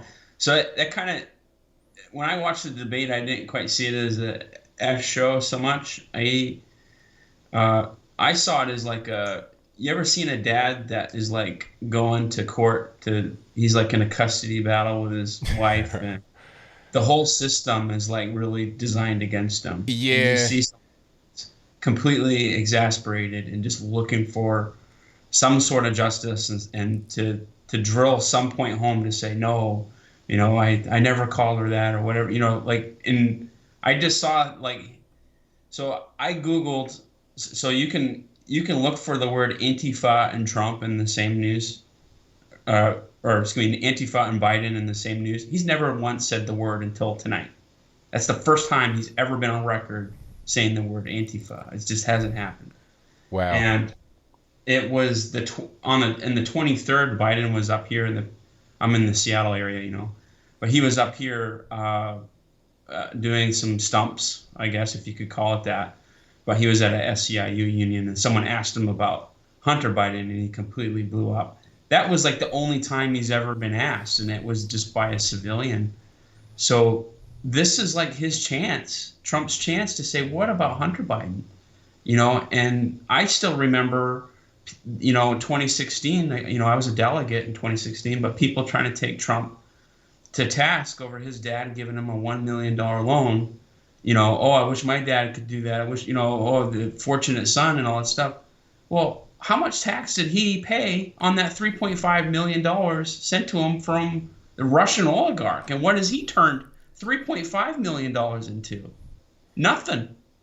He got a stripper pregnant. He banged his brother's widow, and the whole thing is Hunter Biden. And I almost think we're a failed state. I watched Comey testify, and I don't think they're going to get down to anything. I don't have any faith in Lindsey Graham, Barr. The Durham report. Where the heck is that thing? Can't they put the gas pedal on that? That should have been out months ago, right? And we are a failed state, and the reason why people don't value like American principles is because we're basically taking on Mexican principles of corrupt government, corrupt cops. Oh, if nobody goes to jail, then it ain't anything. So we don't even value voter fraud anymore. I've been trying to explain to my friends up here about voter fraud. It's not even an issue. They think, like, if no one's getting caught, then it's just a conspiracy theory, or they just don't take anything for granted, or that the country was a good country and now we're not anymore, because no one's going to jail for this stuff. Yeah. Man, I feel you. You make great points, really, because there's one thing about it. People don't even really value the law. They don't care about the law. So if there's no value for the law, people don't care about it, then how can you have any kind of enforcement? How can it happen? Like in Minneapolis, where the voter fraud is just happening out in the open. Like, there was a video from Project Veritas. They're outside in the middle of the daytime exchanging the money for their ballot. I mean, how much more brazen can you be? Like, where's the concern? They don't care, because it's like, I won't get caught. I won't go to jail. So what? I'll do what I want to do. Yeah, but if it's like if it's a whistleblower, and that Mark Zaid was my attorney, the same guy that represented that Ukraine phone call whistleblower. If it's like a whistleblower that has no direct knowledge of the phone call, and is releasing information prior to even knowing what the transcript of the call was, that's rung up a flagpole, and the whole nation is all of a sudden concerned about some kind of quid pro quo. But you can have video of these things happening, and that might take me to my last point. And Trump said the biggest thing that he said in the debate, and that I don't see a lot of coverage of this. He said that first of all, he used the word coup. Straight up use it. You guys just tried to stage a coup. We caught you on camera. Matter of fact, you were the one that recommended the Logan Act be used against Flynn. And Joe Biden had that liar face on. He literally did the liar face. And you think Trump has got that? If Durham comes out with a tape that has Strzok and Page and Biden and Obama talking about the Trump campaign investigation, Crossfire Hurricane, which Comey is on record saying that he never once talked to the administration about Crossfire Hurricane. That was his testimony today. And That's right. then someone's lying. And if nobody goes to jail, we are a failed state. Failed. Someone will have to go to jail. I'm with you, man. Well, thank you for your call as always. Definitely appreciate you. Good. All right. Shout out to Matt for the call. Great call. All right. And you guys are the best callers on the internet. I'll tell you that right now. I'll tell you that all the time. Let me get to my next one here. 913, you're on the line. Who am I speaking to? Hello, 913? Hey, ABL? Yes. Hey, this is Brent from Georgia. Happy to get on. It's the first time actually getting through. But I just wanted to say that there's a few people that I listen to all the time. One of them is you. One of them is Brandon Tatum, Ben Shapiro, Michael Knowles, Dave Rubin, and other people like that who I feel like I can trust. And I just feel like Fox News has totally let us down at this point. I know you've talked about it before, but I just feel like after last night that other than the primetime lineup, that we've been totally let down by them. Yeah, it's been pretty sad, unfortunately, because I feel like they're going in a different direction. They're going more towards a corporate direction and not so much about real news. They're bringing in too many people from the left. You know, I understand not wanting to have all the same voice, but you don't have to have the left infiltrate to be different. You can have different conservative voices, and they're starting to get away from that. So, yeah, I see where you're coming from.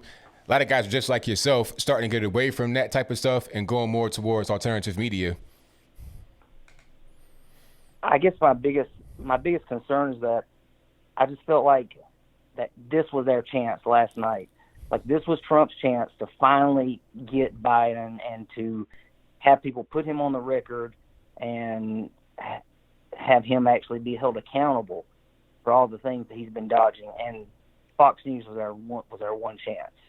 And I think that, you know, I think Trump missed some opportunities, but definitely, you know, the America missed the opportunities because Fox News let us down. Like, I've looked at the lineup of debaters, or I'm sorry, for the moderators for the next ones, and it's USA Today's Susan Page, Steve Scully of C-SPAN, and NBC's Kristen Welker. So that makes me feel a little bit better because I don't see MSNBC and CNN, but I still think that you know we've missed all the opportunities,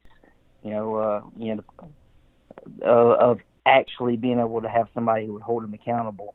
So I'm just curious to your thoughts on that. Well, yeah, I mean, we definitely got to get to, you know, people getting held accountable for what they do. We can't just let things go. We got to have some actual law and order. You know, Trump always says it. We got to actually stick to it and really do something about it. I'll get off here, but I definitely wanted to get your insight on, because I mean I was screaming at the point last night when they asked him about the packing the court, and his whole response was, well, I'm not going to answer that because that'll be the conversation. Y'all just need to go vote. And I'm immediately put on my Facebook. I'm like, what do you mean we need to go vote? We're asking you the question so we know how to vote. Like, how can you say something like that? And how can Chris Wallace let that go unchecked? I don't understand it. I mean, that's a really good point. I mean, I think that the lack of an answer gives us the answer that we need. And, you know, Chris Wallace doesn't really care because I feel like he was more on the side of Joe Biden than Donald Trump. And he should have been neutral, not on either side. But, you know, I think we see what he's all about now as well. Yeah. Well, I appreciate you taking my call, and I think you do a great job, and I really appreciate everything you do. Keep fighting the fight, and I just hope that we do have more opportunities to see the real Joe Biden or America, because I feel like most of your viewers already know who the real Joe Biden is. That's right. All right. Thank you, sir. Thank you. Bye. All right. Great caller. Let's get some more callers here. 559, you're on the line. Who am I speaking to? Hello, Yes, caller. Who am I speaking to? it's Darlene from California. All righty, what's going on? Well, what I want to know is, I watched the debate last night, and it really, I was very happy of what Trump did last night. He got all his frustrations out because they've been bashing him for 4 years, and I just think that he was just very upset and mad and angry about what they've done to him, and I think it just went overboard. And those people, they just don't seem to care, you know. And I just think that Biden, he just wasn't all there, you know, at all. I mean, really, I didn't think he did a very good job. And I think Trump is, he's a very good man. And I wish people would see that because he is helping the country. And it makes me very upset when I listen to the news and they say how bad and this and that. And I think he's doing a wonderful job. And I'm really scared if Biden wins that this country is going to be a mess. That's all I wanted to say. I was just, you know, I mean, he just took out the anger. You know, Trump is a Gemini and he's like a fighter and he's fighting for us and he's not a politician. And people, they don't, I don't, you know, in that place is politics, you know, and it's all politics. And I just think that he needs to, I don't know, it's just hard, you know, but he's trying to do the best he could do. That's all I could say. And I'm voting for him no matter what. I think he's one of our best presidents that I've ever seen in my lifetime. And I think maybe he could turn the country around. Maybe if things calm down and this coronavirus and stuff. I mean, California's bad out here because I live by the mountains and stuff, and it's very smoky, and our governor is not running it very well, and it's a mess over here in California. I mean, another thing, we just got a flex thing we might shut off our power again. You know, it's hard out here.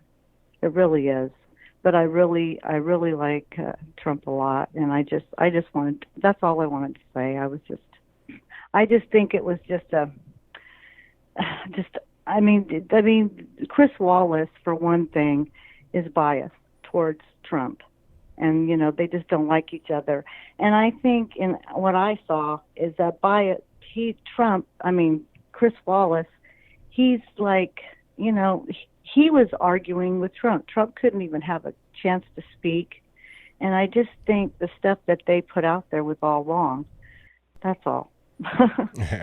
Well, all I wanted to say. I don't know what to say about it. I just think that's what I think, you know. I think, but I think Trump is a good man, you know. They sit there and do all his taxes and everything. I mean, well, so what? Who cares? I ain't voting him for his taxes. I could care less. I could care less about any of these guys' taxes. As long as they do a job for us and help us, I mean, you know, that's all I care. I just want honesty. And you can't trust any of them, you know?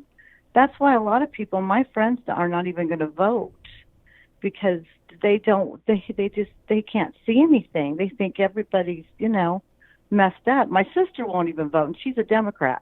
She says, I'm not voting. I'm not. My mom, she's 80 years old, and she loves Trump. She's like on the same birthday as he, and she just thinks he's the world of him. And she just thinks the Democrats are all crazy. She just says, oh, my God. Well, my sister agrees. She does, and she's a Democrat, and she said, this is awful. This is just terrible. But, you know, and I don't like the mail-in ballot thing. If I'm going to vote, I'm going to go in person and vote. You know, I'm not into that. I think that's all an excuse. That's all a lie, and I don't believe the polls. Okay, the polls are a lie. I don't vote. How come they don't call me and have a poll? You know, how do you get these polls? You know, for what? And who are they calling? I mean, where you get the polls at? I don't see a poll to vote on the internet. You know? Right. I'm with you. Well, thank you for your call. It was an excellent call. I appreciate you.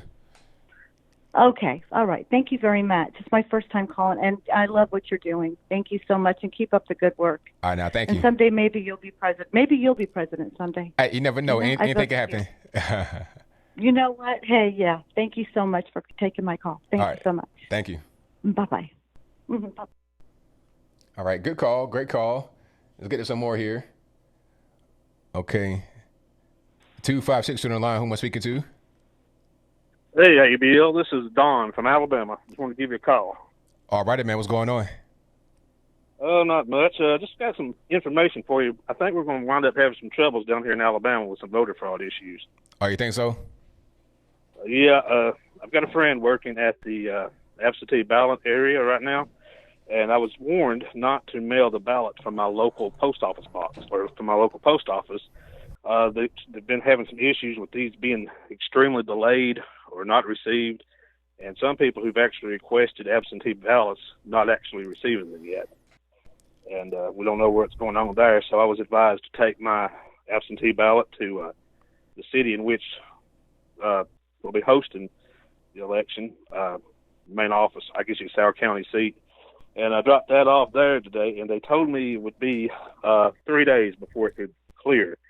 And there's a direct post office box, so I asked them about that, to place it in the direct, and they said they could. And I actually went smart enough to get a receipt on that so I could track it. But another issue going on, I just want to touch on briefly, is with our governor, Kay Ivey, extending these mask mandates again. I find it funny that the way it's set up is we have a state health official who's able to make the full decision for the state. And since she's disclosed the legislature, they're not able to pass laws at this time, which they're trying to set up so that they can pass to eliminate a state official from being the sole decision maker on when to close a state or make mandates. And I spoke with an official on that, and they said they do want to pass a law to prohibit that next term. But it's awful funny. She's been extending these mask mandates up until certain periods, and today she extended it past August, or extended it to November the 8th, just past the election. So, okay, my question to you, my question is, are they enforcing that out there in Alabama? Because there was a mask mandate here where I live, but nobody's enforcing it. It's just, you can pretty much do whatever you want. So is that happening in Alabama as far as the enforcement? You have mixed enforcement, really. The police, I've spoken with several of them that say they're not going to enforce it, that that's not a big deal. I personally go to stores without one, but most places, there's a lot of signage up saying that they require it, but I typically avoid those. And right now, I live close enough to Trenton, Georgia, and to Chattanooga that if I want to go there and make purchases, I do it to avoid any mask issues, as well as, I know this sounds bad, but to punish our governor from having our tax money a little bit. Yeah, I hear you. It makes sense. Well, I do appreciate you taking my call, ABL, and you have a good night. All right, thank you for the call, man. Definitely appreciate you. Thanks a lot. Bye. All right, great call. Shout out to the caller. Absolutely. Yeah, this whole mask mandate is just, you know, and where I live, the county commissioner, the county mayor, pardon me, he was saying that he extended the mask mandate because that's the way we can technically comply with whatever's going on. We can open back up and go back to normal, but people aren't really enforcing it. So the county mayor said he's going to extend the mask mandate, or he did before. It's about to expire here in a minute, but he extended it. But the police chief came on TV and said that he's not going to enforce it. He got on TV with a mask on and said, we're not going to enforce the mask mandate. So technically there is a mask mandate, but nobody's enforcing it. And I think that might be the best way to go. You can have a mandate, but it's like a recommendation. That's probably the best way to do it. So if somebody catches something, can't nobody say nothing. Oh, it's a mask mandate. You didn't wear your mask. That's your fault. Because the main thing is people trying to sue, being litigious. That's an issue that you got to deal with. All right, let me get to some more calls here. Okay, hold on 1 second. All right, call you on the line. Who am I speaking to? 617. Hey, what's going on, man? All right, what happened to your boy? What happened to the President Trump, man? What happened? He was acting crazy last night. What's going on? Who coached him last night? How was he acting crazy? man, interrupting Biden, getting under his skin, that he accomplished. He did get under Biden's skin. That, I give that to him. That was the only accomplishment that he did. That he call him a clown twice and told him to shut up. I think that was the whole game plan. The whole game plan was not to debate him. The game plan was to make sure that he keep interrupting him so Biden could lose his focus on his school, and he did accomplish that. But that was not a debate. It was only Biden talking about what it was the plan for the country, and Trump keep getting interrupted. So pretty much Trump did not debated Biden. And I don't think Biden should debate him again because he's going to do the same thing. Even the commission, the debating commission, they decided now they're going to change the rules because of Trump interrupting him so many times. So I didn't think at this point he should not debate him anymore. It's no point. I think he should debate him one more time. When the third debate is when the audience asks the questions, so he won't be able to run away. So I think that's the only thing that they should do. They should skip the second one, go back, only 2 debates, do the third one, and that's it. I don't think you should be wasting time on all these debates when he's not willing to debate. If you are not willing to debate, what is one to have a debate for?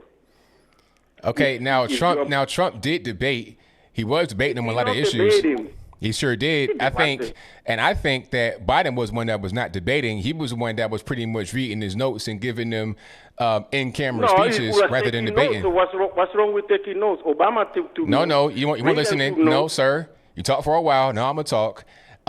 He was reading his notes to only give an in-camera speech, not to actually use the points in his notes to debate. He just talking to the camera, to the people, rather than having a debate, being present in the debate.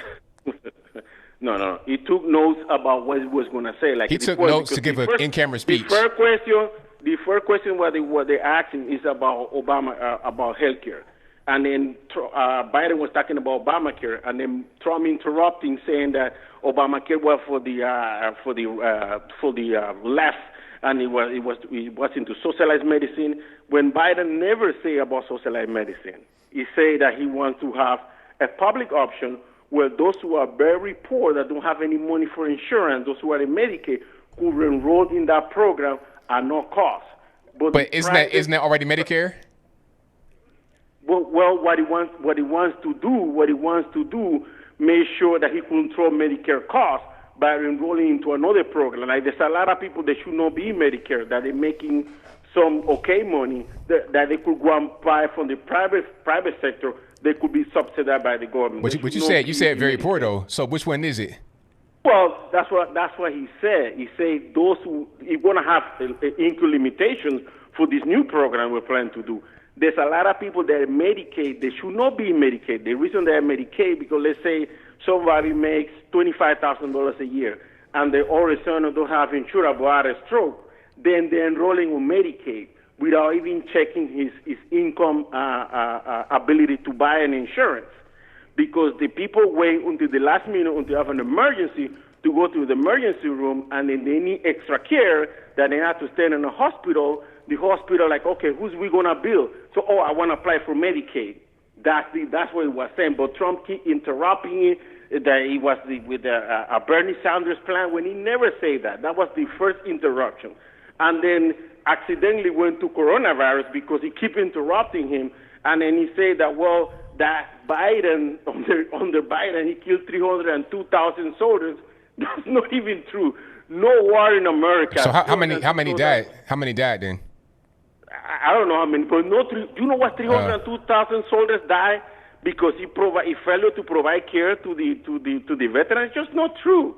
It's just not. Nothing is true. So, but do you know the number? He do his own prepare. Sir. Listen. Do you know the number?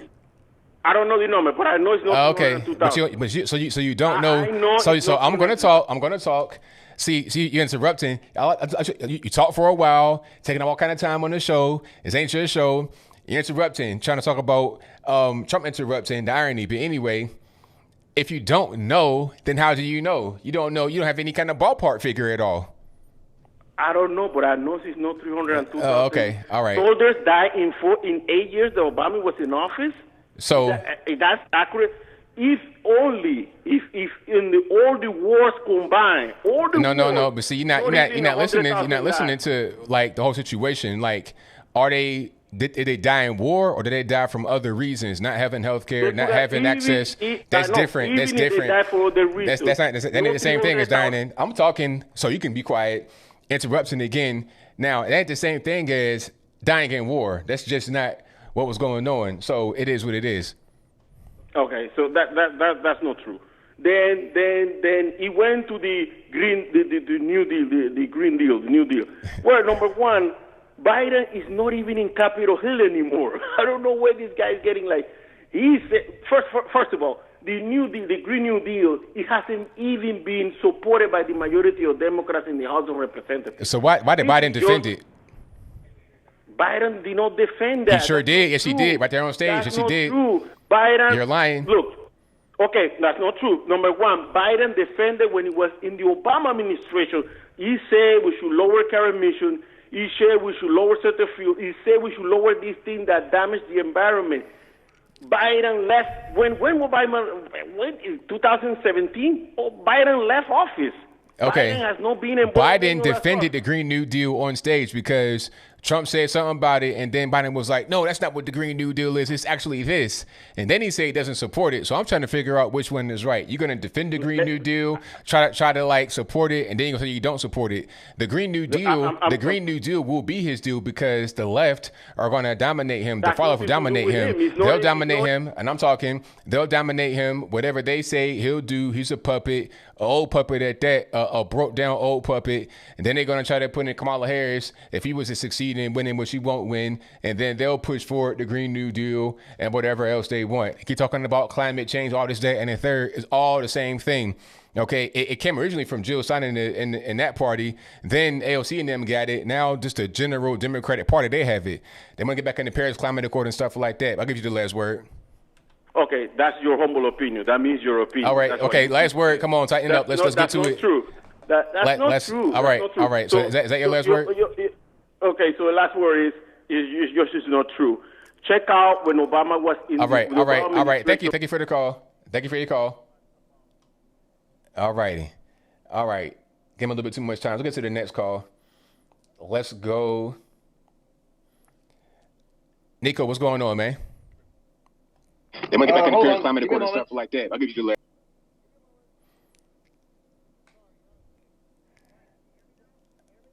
I hear you well. Just turn your speakers down for me, boss. Yeah, it's sync right now. Yeah, it is delayed. That's fine. Oh, yeah. By the way, I just got to say, happy late birthday to you, man. Oh, thank you, man. I appreciate you.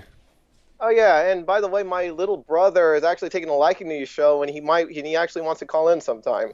Hey, excellent, man. Tell him call on in whenever he wants. If I can get him on, I get him on. Hey, but I got to say, with that debate, I haven't watched the full debate, but I've only watched the highlights of it, and I got to say, that was pretty interesting. But the thing that really got to me was, the thing that kind of was interesting to me was when he actually mentioned about China. There's two things that got me was when he brought up China, where he's like, China ate your lunch, and China ate your lunch. And it's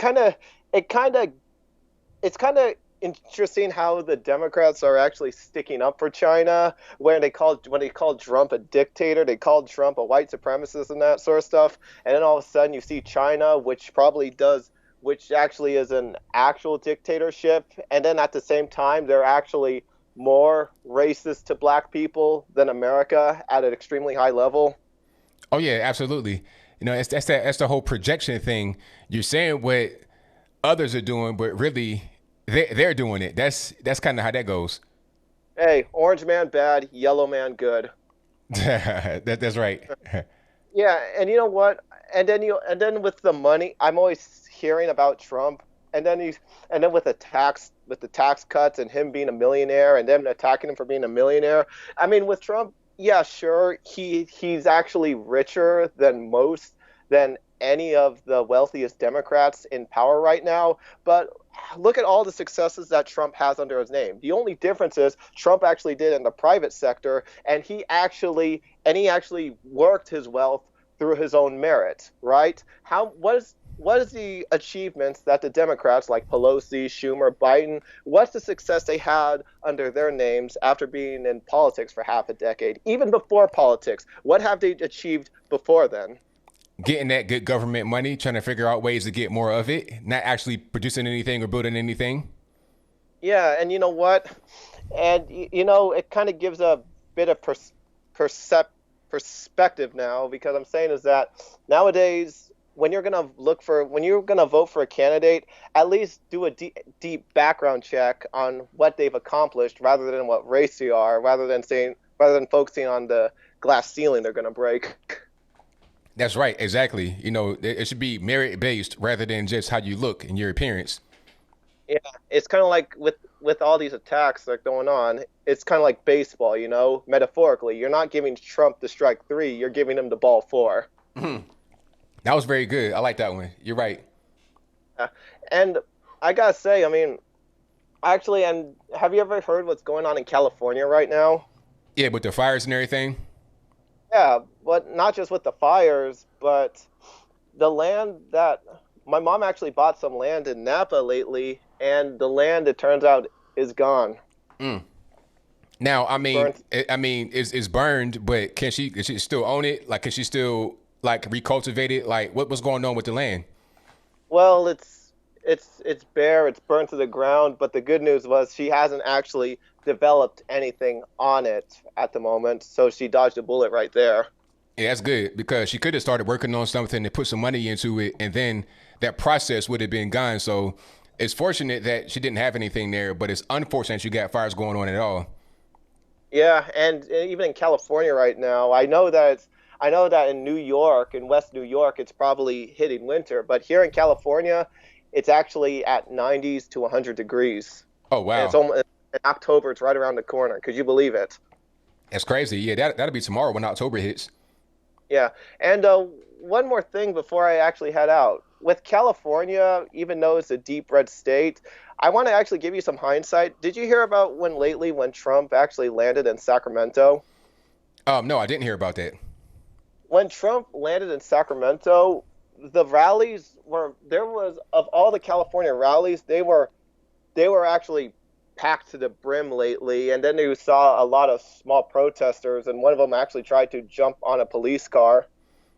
Oh, wow. Yeah, I mean, you see this a lot in the rural areas, because Sacramento, while it's not as liberal, there's still a lot of people who actually vote Trump out in Sacramento. Right. But I know you have a lot of callers right here, Anthony. I'm probably going to end it right here. Well, thank you for the call, man. Definitely appreciate you. All right. Thank you. Bye-bye. All right. Shout out to the caller. Great call. Let me get it some more here. And let's do... Okay, hold on. Okay, let's go. 484, you're on the line. Who am I speaking to? Hey, ABL, it's me. How you doing today? Everything's good. Can't complain. How about yourself? I'm good. Hey, I wanted to ask you a quick question. See, I have people that keep talking. See, when I'm at work, I keep seeing on the news, I don't really believe in this COVID-19. I'm not saying it's not real, but they keep talking about a quote-unquote vaccine and all that other nonsense. They're still quote-unquote developing a vaccine. I feel like by November, it's just going to be like, I'm curious what they have to say about this quote-unquote vaccine. Do you think they're lying about the vaccine? Well, I don't know. I think they're hopeful about trying to develop it, or maybe they're saying they're going to do a vaccine just to kind of, keep the calm. I don't really know. It's hard for me to tell. But either way it goes, it doesn't really matter to me, because I'm not going to be able to get the vaccine. I'm not going to take it. If they say, okay, we got the vaccine, we didn't tried it, we tested it on animals, I'm like, okay, that's nice, but I'm not going to be a beta tester for your vaccine. So I'll go ahead and just, I've been okay thus far. I've been on planes and everything else since the whole thing started, and I've not died yet, so I'll be fine with just my normal immune system rather than having the vaccine. Yeah, me too. I've had worse than this, so I ain't got nothing to worry about. And another thing I wanted to tell you again, like the story you was talking about, I saw that story from earlier with the guy that was running at Black Lives Matter from Greater Atlanta. I read the story on TatumReport.com. I was like, wow. He impersonated a police officer like years ago, and I saw the record, and he even got caught trying to handcuff a woman, trying to like take the law into his own hands, and he trying to impersonate impersonating a police officer. That's a felony. So I'm assuming he has like 3 felonies. It was crazy when I saw that story. Yeah, that whole thing that was really wild. I mean, this guy is a general menace. He's a menace to society, really, because you try to impersonate a police officer on numerous occasions, and also an FBI agent. Now he's over here scamming. I mean, talk about being the stereotype of Atlanta with the scamming stuff. It was crazy. So hopefully this guy gets locked up and can just stop doing this type of stuff. But you know what? The whole thing about Black Lives Matter is a scam anyway. I'm glad that he didn't go out there and engage in riots and burn stuff down. At least he was just scamming for personal little trinkets and whatnot. So that's probably the bright side of the story. Yeah, and the thing about Black Lives Matter, it's the same thing. We talked about this years ago. I talked about this with a few other people years ago, and it's like, if you want change, everybody keeps saying we need a change to the system. Okay, number one, if you want change, people, it's like how the saying goes. People want change, but they don't want to change. Just like what's going on in Chicago and all these other cities. And now I'm not talking about now. Them cities had problems years before leading up to this. And so now their problems are even worse. Right, exactly. You're just increasing the problems, not actually trying to fix anything. Yeah, and I cannot believe, I talked about this with you last time, but I go around trying to talk to people, like, because there's this old lady, she's a Trump supporter. She said, you got to go around and tell people, you got to, like, hopefully to get them thinking and all that kind of stuff. But please, some people, it's like you don't even want to say it to them because they just don't want to hear it. Because I talked to this one girl, me and her got into an argument. Well, not really an argument, but she said to me, cops are going around locking people like me up.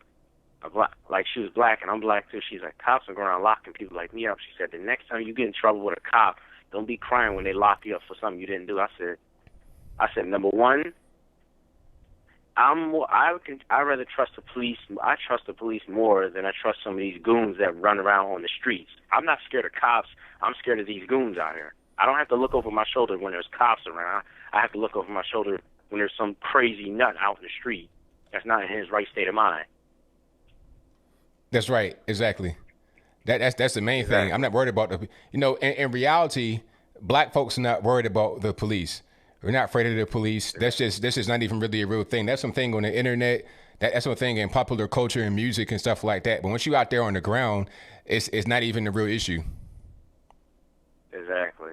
And the thing is, in my neighborhood where I live in, like, it's quiet around. The area I live in is pretty quiet, but it's like when you go further down, it's like the gang members won't even bother you. If you're not involved with nothing, they won't even bother you. So if the gang members not going to bother you, why would the police bother us? Exactly. So yeah. It's a win-win situation down here. So I'm good either way. Right. Especially Same here. if you don't even hang around those areas. So it's like, and one more thing. I say to a lot of these Black Lives Matter people, I say to them, okay, well, you have 9 people that have been so-called murdered by police, even justifiable shooting. I said, what about, I'm currently right now looking up all the 54 children that's been murdered throughout this entire year. 54 children. And that's just blacks. That's just the children, not including all the other people that's been murdered this entire year without the coronavirus. Exactly. I mean, that's a bigger issue. It kind of gets glossed over like it's not even really important. So if we're talking about Black Lives Matter, I mean, let's really talk about it for real and be serious rather than having to be some kind of hashtag or saying that's kind of empty. Yeah, it's all fake. And I'm honestly getting tired. And one more thing I wanted to say to you. I had a girl, I was friends with on Facebook. She downloaded Breonna Taylor's pictures and then re-uploaded her pictures and put the tag saying, they killed one of us. I was like, really? I mean, at least if you're going to do it, put RIP. But no, she took her pictures and re-uploaded it to her Facebook page. I was like, okay. Yeah, it's getting really cringy and weird. I was just like, I'm just tired of it. Right. Yeah, it's crazy, man. But hey, thank you for your call. Definitely appreciate you. No problem. Have a good one. Same to you. All righty. Let's get to the next call. All righty, you guys. Can you hear me? Good evening, ABL. How are you? Everything's great. How about yourself? Good, good. I'm glad we were able to get through. I'm going to try to go as quick as I can because I know. Got you a list tonight, old boy. Well, I just wanted you to debunk a couple of things that come up to mind. The Oregon police, when Trump said last night that the Oregon police supported him, it was later revealed that he did not. Do you know what's going on with that? No, I don't know anything about that. I think I saw something about a specific person that Trump was talking about, but I don't know too much about that. Maybe it could have been a misstatement. It could have been a wrong name that was said, but I don't know too much about it.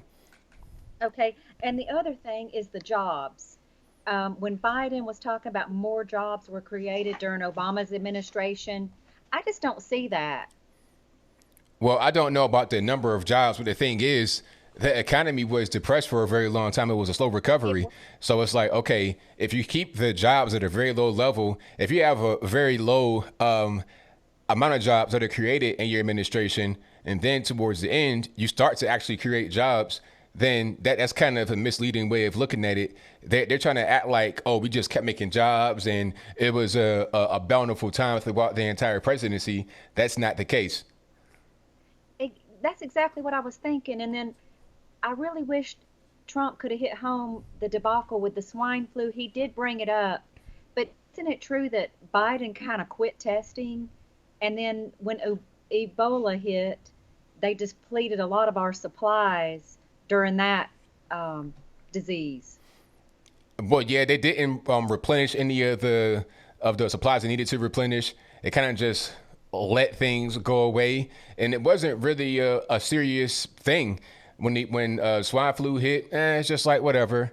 A lot of people died from that, but it wasn't really this whole big thing like how they got right now. They got the ticker on TV talking about the COVID deaths, but back then it wasn't the same response to the swine flu.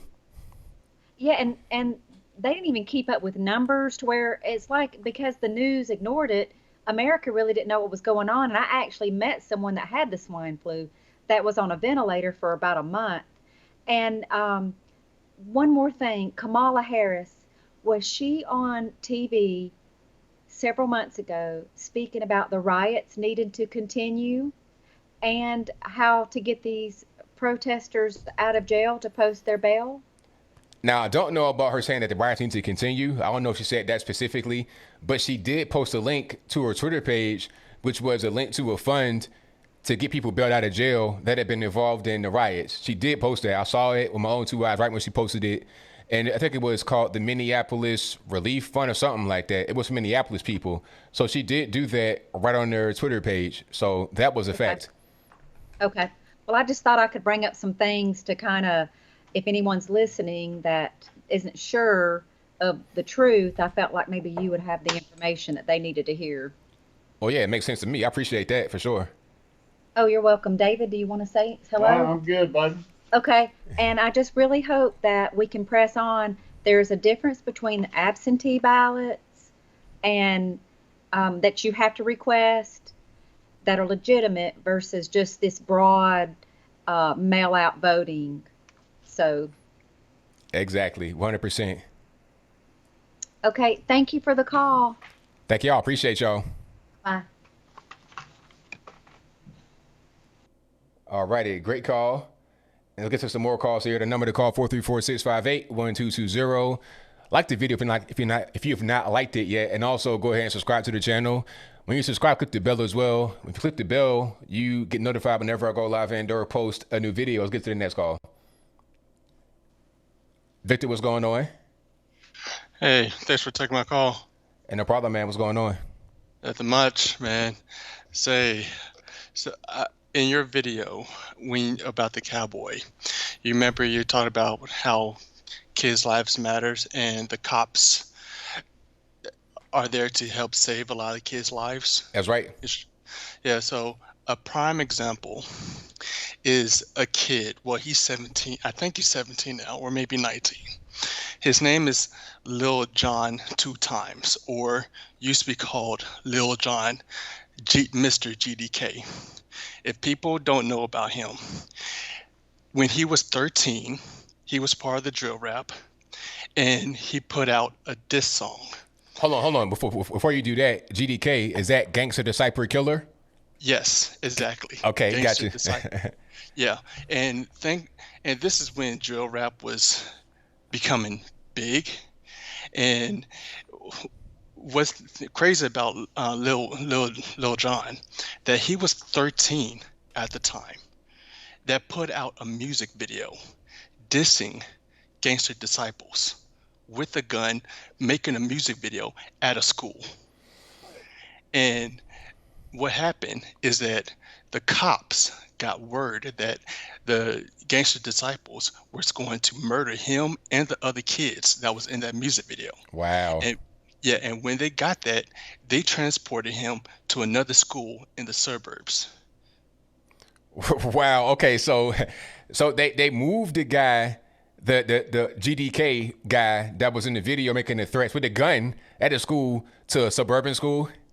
Yeah, they transferred him to a suburban school, and guess what? His name is now Lil Jon two times. He's still making diss songs, putting dead members in his song, and you could thank the cops for that. That's crazy. And you know what? The thing about it, if people don't understand about the Chicago scene, the drill rap, these guys, when they put songs out like that, it's like they're inviting people to come shoot them, or they're saying, I'm going to come shoot you. It's like a death threat in the song. That's what it is. And these guys will get killed over these songs for real. Yeah. And then, I was following the FBG Duck killing. Yeah. Hoping to see if something comes up. And I mean, I get it, what FBG Duck was feeling, because ever since Chief Keef became popular and put out the Tuka song, said that I'm off this Tuka, where that dissing went on a national level, it just ratcheted it up, and I totally get how FBG Duck was feeling, but it ended up killing him too. Yep. Yeah, and for people who don't know who Tuka is, Tuka was FBG Duck, one of good friends. He is probably the most disrespected dead person in drill music. And he died at 15, was shot up waiting for a bus. And what's the crazy thing is that his brother, Lil Mark, I think like 4 years later, died the exact same way. Wow. Yeah. Crazy. Yeah. So anyway, I know it's been a long time, but I've been meaning to talk to you about this, about week 1 of the NFL. Oh, yeah.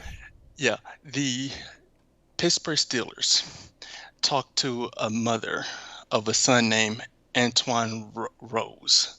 I think I said his name right.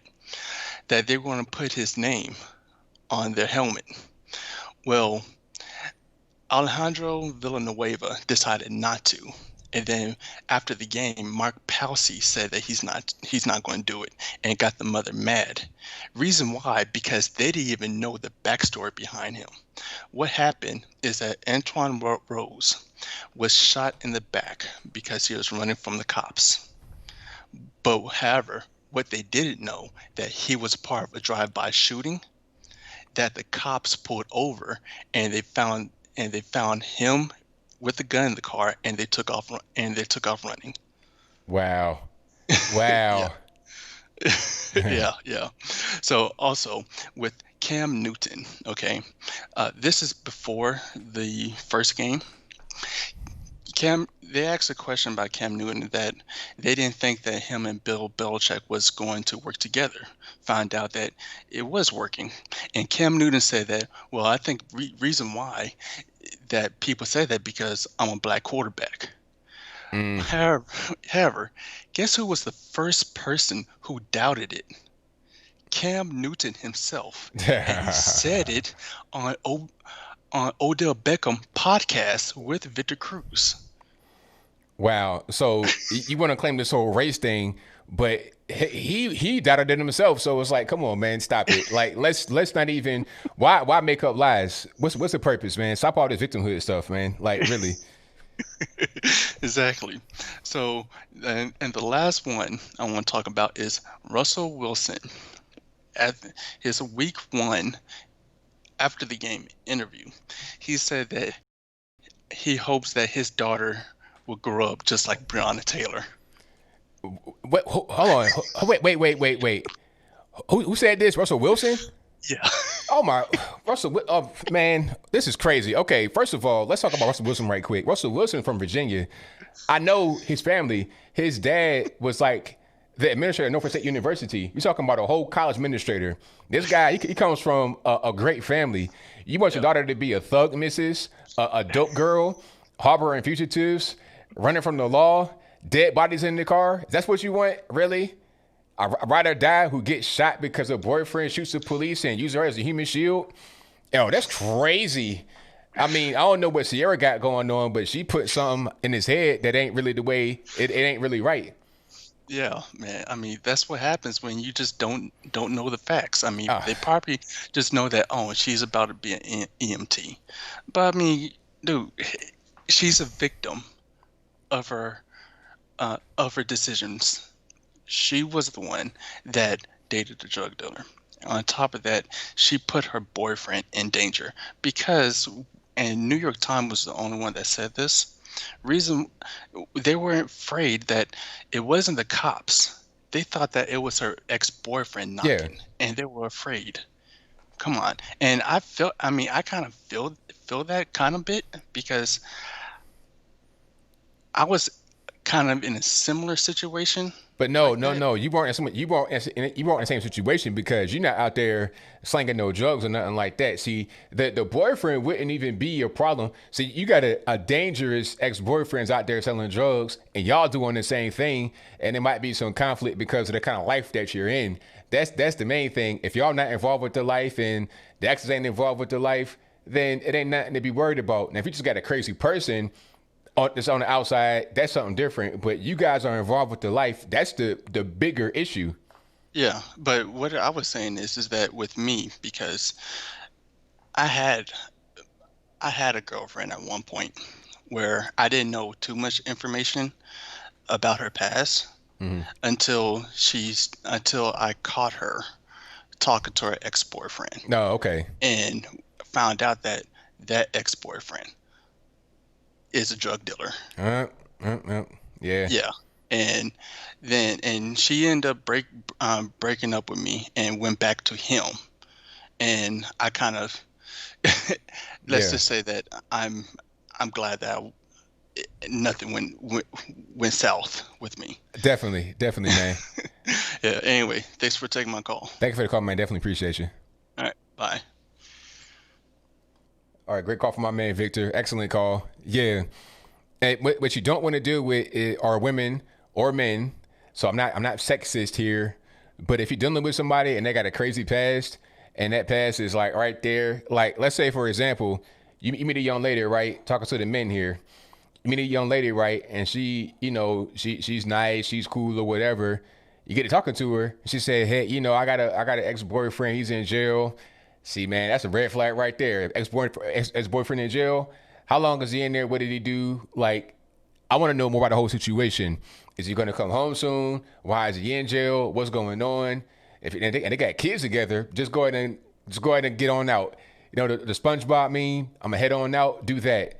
If she got a baby daddy locked up, and he's going to come home, no, don't do that. Let's get to the next call, though. All right. Call on the line I'm speaking to. Skype call. Yes, sir. That's you. What's happening, man? How's it going? Everything's good, man. What's going on? It's a delay on the stream, so don't look at the stream. Just talk to me on the Skype. Okay, no problem. Yeah. So my name is Gene. Alrighty. All right, nice to meet you, ABL. So it's been actually quite a long time since I've been watching you. And I never knew really that, there could be black conservatives out there like that. But really glad that you're doing what you're doing. Thank you, man. Appreciate it. No problem. All right. So I just had a few things to say about, the debate and things going on in the country overall. So it's clear from when you look at Biden, this guy doesn't know who he is, where he is, why he is where he is, or how he got where he is. You know what I'm saying? I don't see how the Democrats could not see this. I guess they choose not to. But either way, they let him get away with a lot of stuff. He didn't debate last night. Basically, what he did was just deny. He got away with it. And you could see from the debate between him and Trump that Trump he needed a release. He just needed that release. And so, he did a lot of overspeaking and whatnot. I think that that's just something that he kind of like needed, but that for the future debates, I'm pretty sure he'll correct that. And I kind of hope he does, because there was a bit of distaste in my mouth a few times when he just wouldn't let Biden speak, because it's like he was taking the opportunity for Biden to fall. He was taking that away from him. You can see Biden, tripping up and whatnot, let him trip. And he kind of wasn't letting that happen, Right. Right. But overall, like, I kind of think that that Trump did win. And the reason is that, you have, for example, the viewers from Telemundo, 66% of those viewers felt that that Trump actually won. I saw that poll. That was an eye-opening poll right there, because you're not really going to get trolls that go in there watching Telemundo filling that poll out. So that was really eye-opening poll. Right. Yeah, it was quite shocking to me. And another thing is, I want to comment on Chris Wallace. One of the things, like, for the debate, you should sort of allow for there to be a sort of like a fluid, organic dynamic, which he didn't really allow for. Like, I understand that the rules were set, and that 2 minutes for each person, but you kind of have to let the debate sort of like grow its own like organic sort of like form, and let the two like debaters actually get at each other, which he really didn't let happen. So that was a bit of a letdown. One of the last things I just kind of wanted to say was that the whole exaggeration about like coronavirus and like the face mask fiasco. Like, I'm not denying that whether it exists or not. Of course it exists. But I mean, even like today, like I learned that like if you are 20 years old or younger, like, and you have the virus, there's 99.997% of you surviving. Now, if you're the age from 20 to 70, there's a 99, and you have the virus, there's a 99.5% that you will survive. And if you are 70 or older, then there's a 94% survival rate. So like I can just, it feels like everybody's just taking the information, swallowing it, and mindlessly going about their days, I agree. It's like, let's just take a little bit of time to think about what is going on here. You see the survival rate, you see what can happen as a result if you catch the virus. Why are we shutting down the entire country? I think it's overkill. And I believe at this point we can get back to normal, because we can't live like this forever. All we're doing is really ruining the economy. The damage we do to the country and the economy will be greater than catching the virus, in my humble opinion. It's a complete overkill. So I go to the library to study every day, right? And what they did now is they have the desks basically like 8 feet apart, not even 6 feet apart, but 8 feet apart. So I was like, okay, fine, coronavirus, and, we have protocol and whatnot. So I go and sit at my desk, and I remove my mask to go study. And then the security guard comes to me and he says, oh, you have to have your mask on at the desk. And I said, like, sir, like, what do you mean? You do know, if I have the virus, and if I have it, regardless of me wearing a mask or not, I'm touching the desk, I'm like everywhere, everyone is exchanging, germs and fluids and whatnot. You do realize it's going to land on the desk regardless of whether or not I have the mask. It's just, it's hard for them to fathom. Like, it's hard for them to fathom that. I'm sorry, I'm kind of going on a tangent, but there's this thing called insensible water loss when people are on a ventilator. And what happens is that people on the ventilators can easily dehydrate because a lot of fluid comes out from your respiratory system, basically like a sort of vapor. Like, what do people think is going on when you're wearing a mask? Like, the vapor is coming out from the sides, people are going to pick it up. I mean, either way, I don't want to rant on it. I know you have a lot more calls, but I just have one last point, was that I think yesterday Biden, he did a great disservice to the country. He literally disrespected the office of the presidency. Like, regardless of whether or not you like the man, you can't call the president and for the entire United States a clown, a racist, and to just casually tell them to shut up, you know? Right. I agree with you 100%. It was completely disgraceful. But I will commend Trump for at least one thing that he did was that Biden set down quite a big trap for him, which was invoking the death of his son, Bo. And that could have been a moment I felt that could have either broken or made Trump, because even I felt like the sentiments for a moment, like, oh boy, he's bringing up his passed away son, and let's see like how Trump handles it. And Trump quickly just says, no, I don't know, Bo. We're talking about your other son, Hunter, and then kind of went along with it. So I think it's kind of a good thing that happened. I didn't see a lot of people highlighting as much. So yeah, that's about it, man. All right, thank you for the call, man. Definitely appreciate you. All right, thank you so much. All right, great call. Shout out to Gene for the call. I got a few more on the line I'm going to get to. Let's go. All righty. Nippin, what's going on, boss?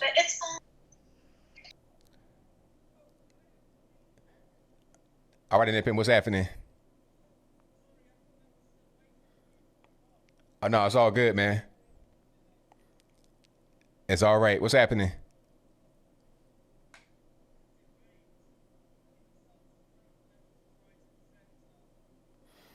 Oh, yeah. Yeah, I think he did win the debate. People were saying that he was doing too much interrupting and whatnot, and I can understand, but I think overall he won the debate. He sure did, absolutely. But at a certain point, it is a debate, so you need to interrupt sometimes. It's just a matter of how frequently. That's all.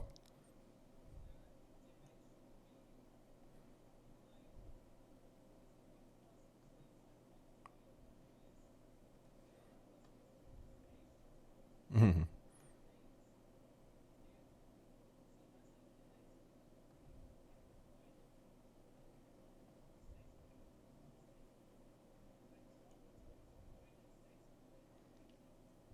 Mm-hmm.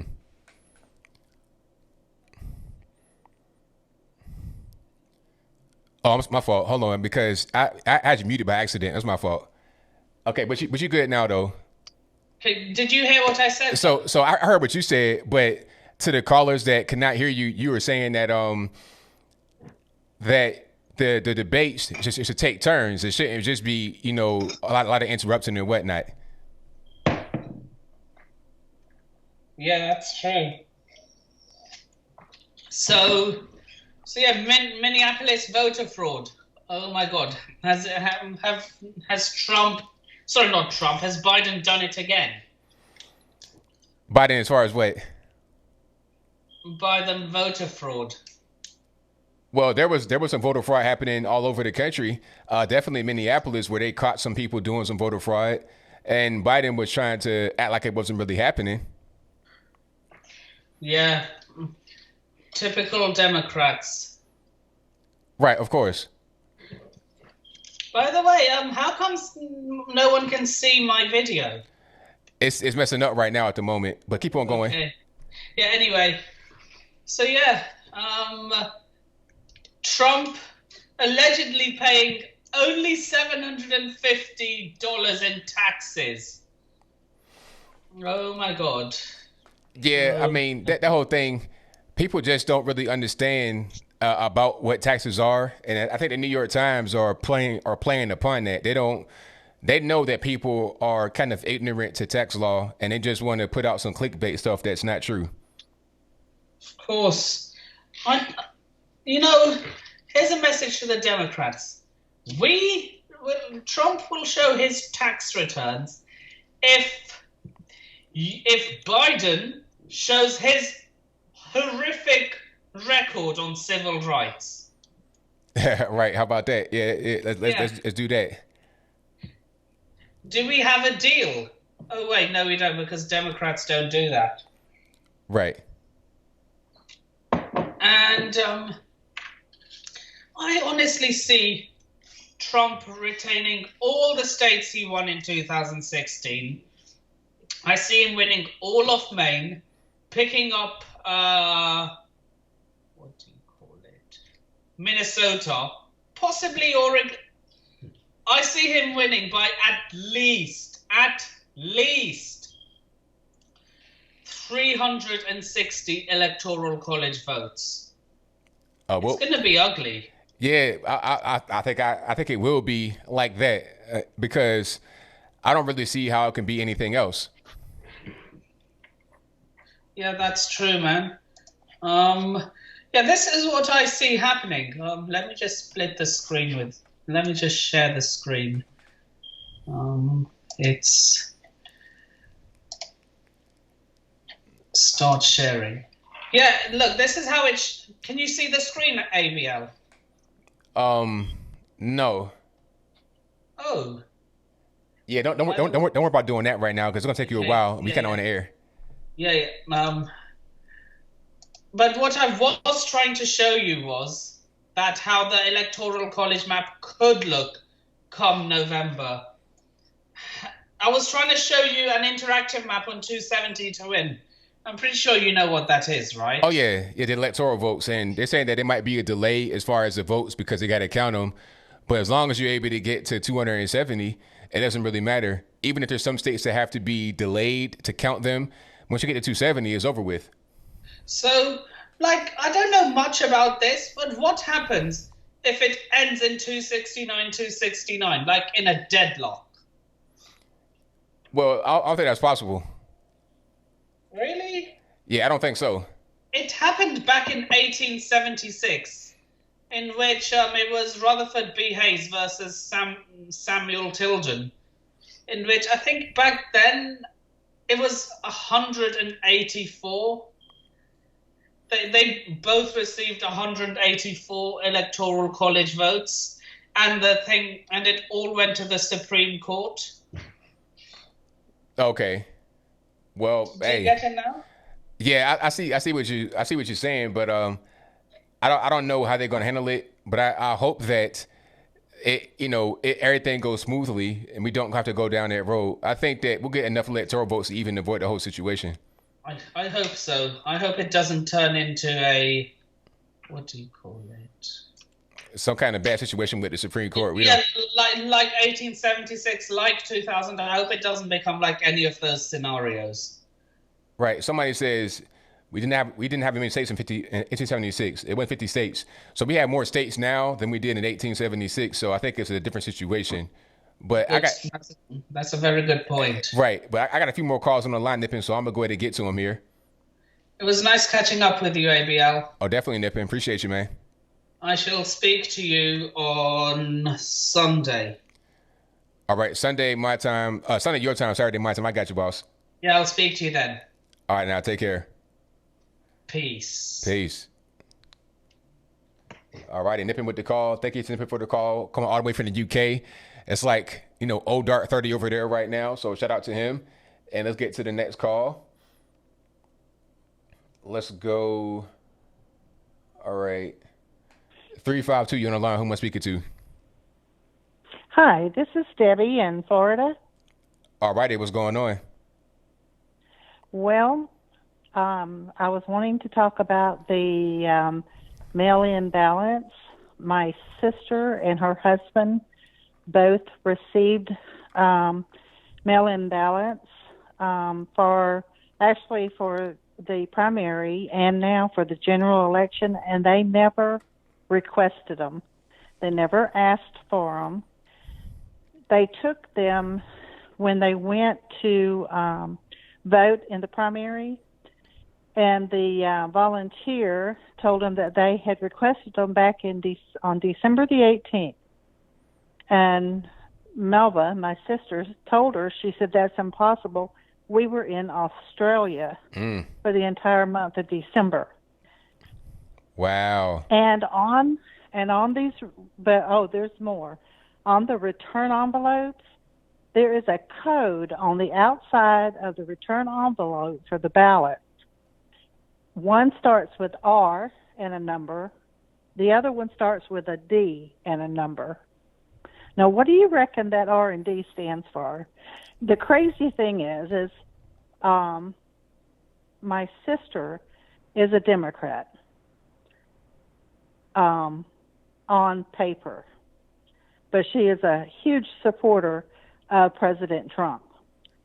And her husband is registered as a Republican. So that's why they both got them here in Florida. And then when she was posting that on Facebook today, one of her friends said,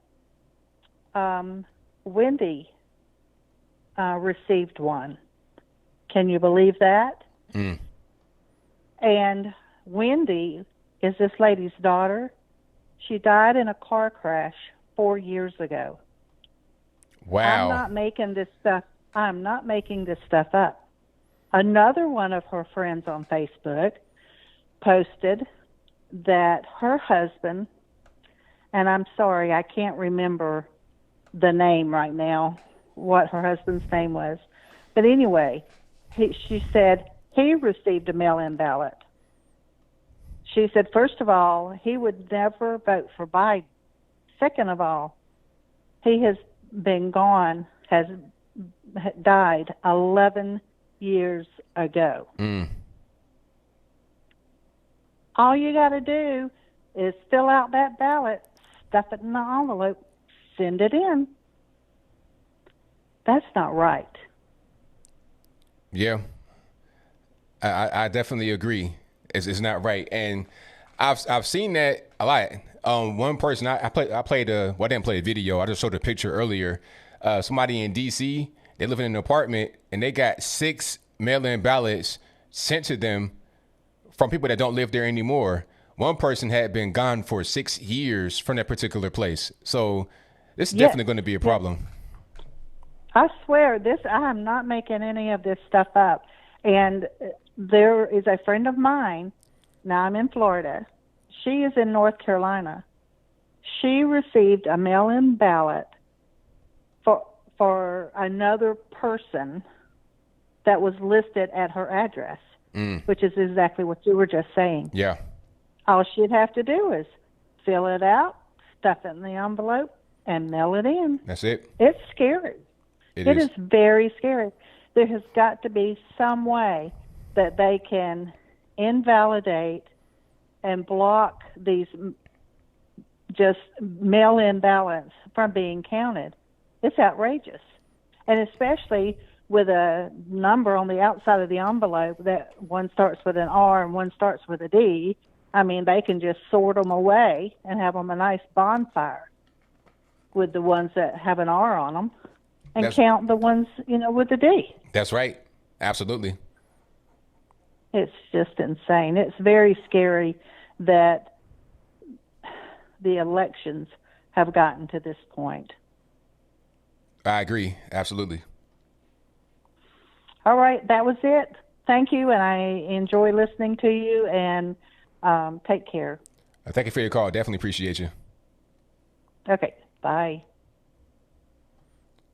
All right. Great call. Yeah, this whole mail-in ballot thing. But, I called it from the beginning. It's like, you're going to send out just these ballots kind of randomly, just throwing them out there. It's going to be a problem. You're not going to be able to do this and have it work out too well for you. It's just not a thing that's going to really go over well. I think anybody that's really paying attention can see it. All right. All righty, Romer, what's going on? Hey, ABL, thanks for taking me. I just wanted to talk.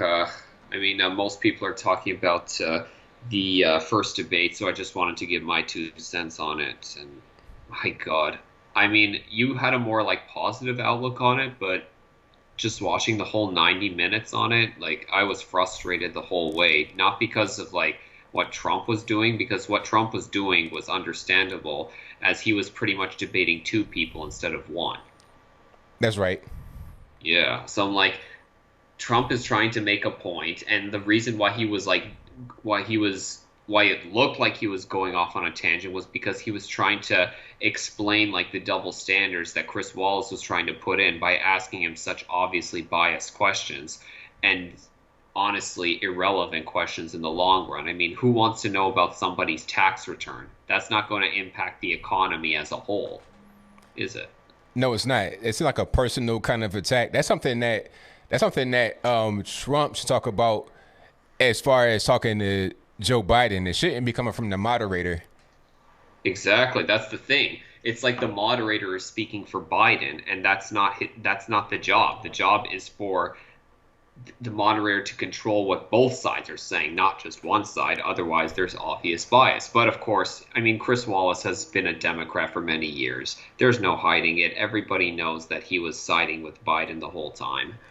The only time when he seemed to interrupt, when it was like the whole 2-minute interrupting rule, which of course means nothing.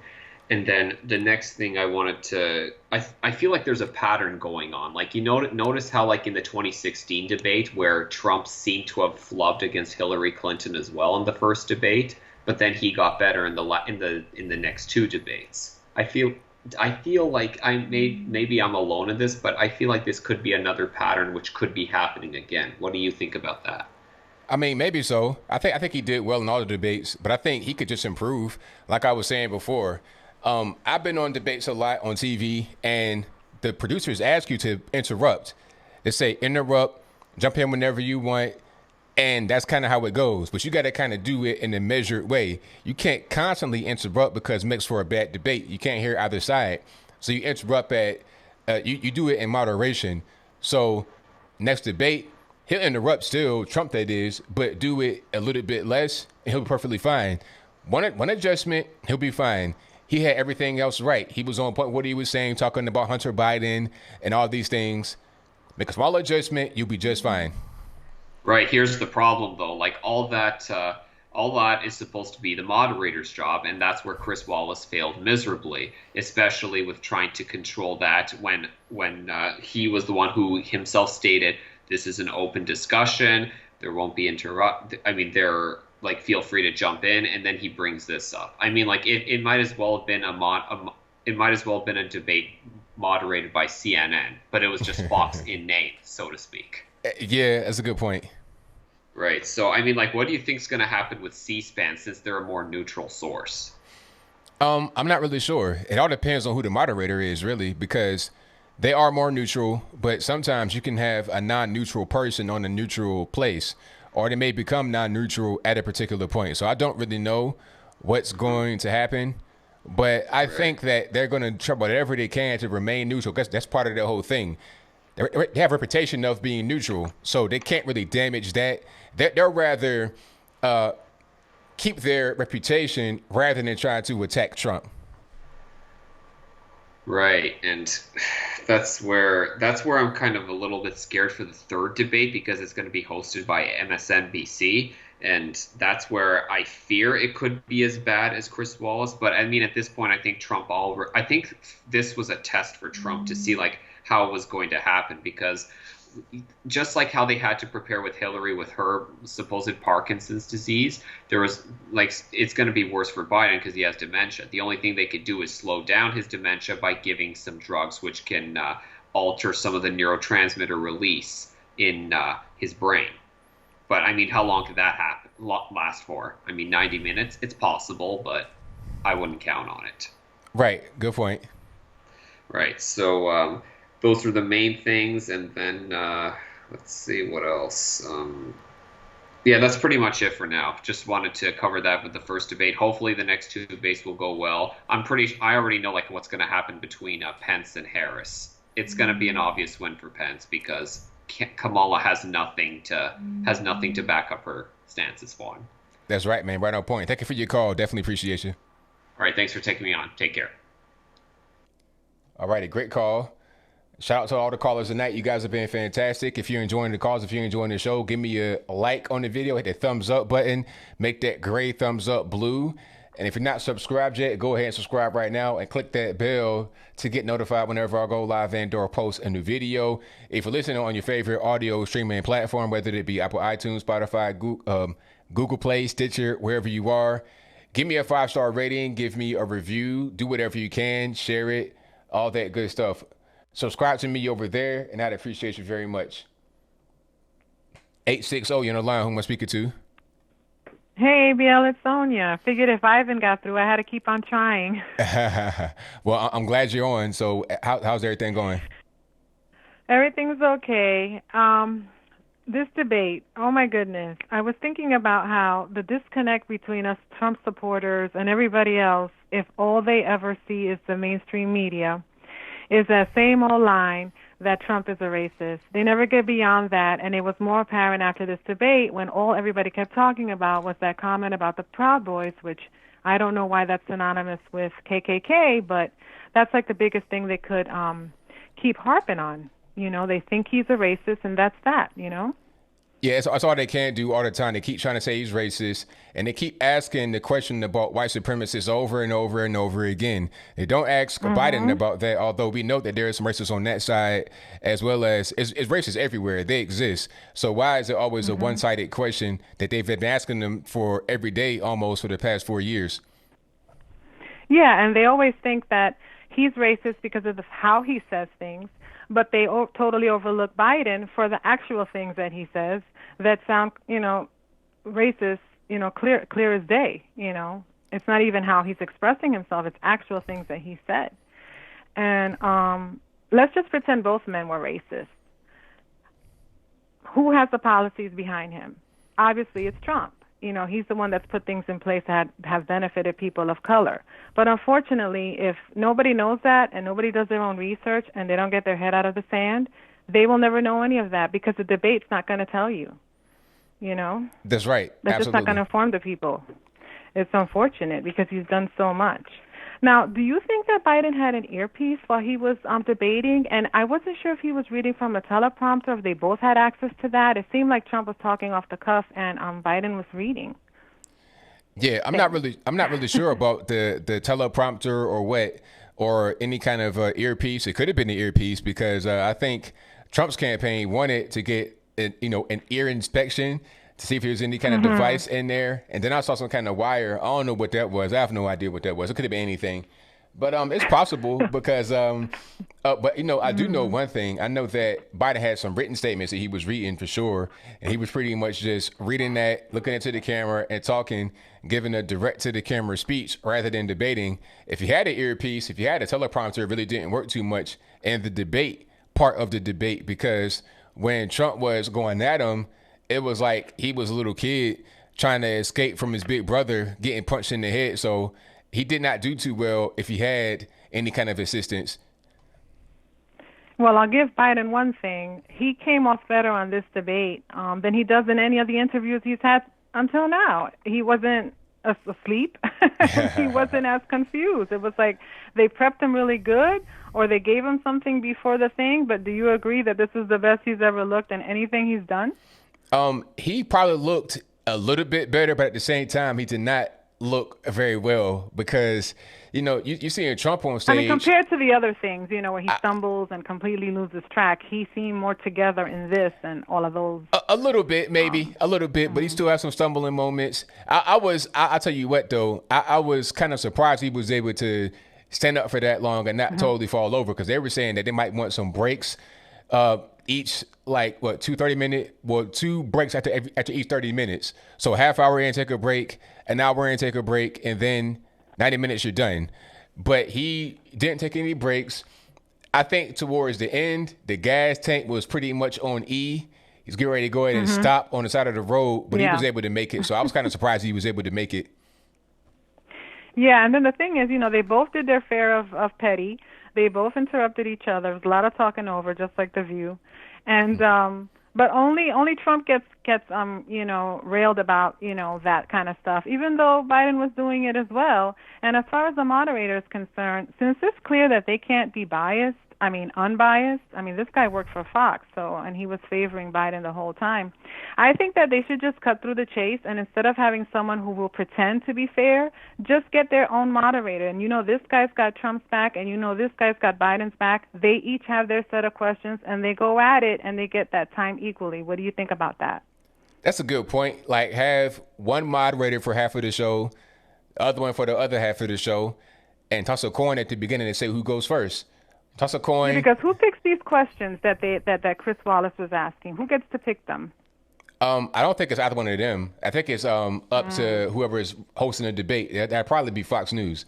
It wouldn't be Trump or Biden because they shouldn't have the questions early. They have to be prepared to answer anything, and they might get thrown a curveball, so they don't have any kind of unfair advantage. I'm trying to figure out why Biden is speaking on the tax codes as if he's not a millionaire himself. Isn't he one? He sure is. I saw his 1040 form, and it had it definitely had 7 digits on it. So he's definitely a millionaire. And to be in politics, he speaks of the rich as if he's like far removed from that life. I'm pretty sure he's doing well. And the last thing, I was surprised that he was saying that he wasn't in favor of defunding the police. All of a sudden, he says that he doesn't want that. He wants community policing. But then he lost me when he said psychologists should come along to de-escalate. And I thought, what? And then he said that the violence is working in Trump's favor. But then why aren't you doing anything about it? Because Democrats and people in the middle also want it to stop. That was his chance to say it. Yeah, I mean, he could have denounced Antifa when Trump prompted him to. And they kept trying to say, okay, Trump denounced this, Trump denounced that. Well, denounce Antifa, denounce Black Lives Matter that are out here destroying Democrat organizations all over the nation, destroying black business, white business, everything else. He didn't want to do that because he knows that that's part of his base. So if you're really against the violence, then talk about where it's coming from, but he didn't want to do that. No, he sure didn't. Well, I hope that people don't go by that debate because once again, Trump has done so much. And if they don't do their own research, they're never going to hear about it. That's right. Absolutely. Well, take care, ABL. I'm glad I got through. Well, thank you for your call. Definitely appreciate you. You're welcome. Bye. All right. Good call from Sonia. Let's get to some more calls here. All righty. And thank you all for being here. You guys are the best audience on the internet. Couldn't ask for anything better. Okay. Let me get to some more. Okay. Let's go.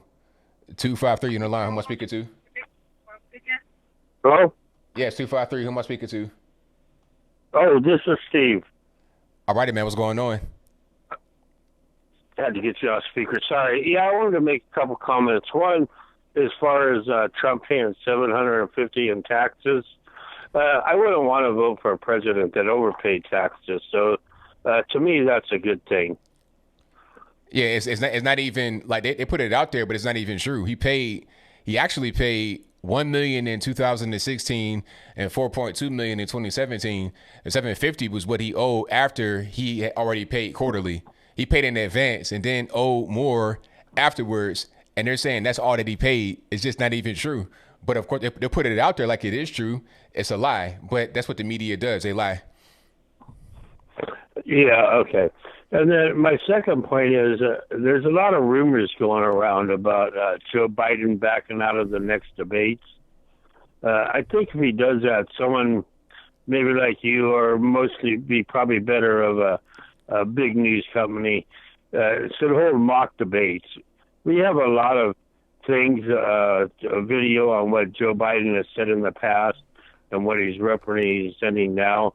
And either someone can make a mock debate with video on both sides or actually having Trump debate Joe Biden's past videos.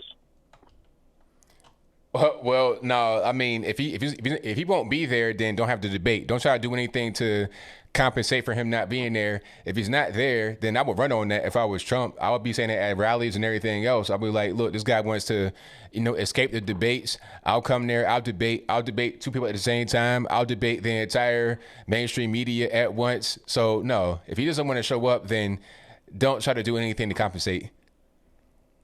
Okay. Thanks for your opinion. I'll let you go. Have a great day. Thank you for the call. All right, shout out to the caller. No, if Biden doesn't show up, there's no compensating for him. No, you're not there. That's going to be pretty much it. I don't have to debate with a ghost or a specter. Let's go ahead and just, keep everything rocking and rolling. All right. 774, you're on the line. Who am I speaking to? This is Jenna. All righty, what's going on?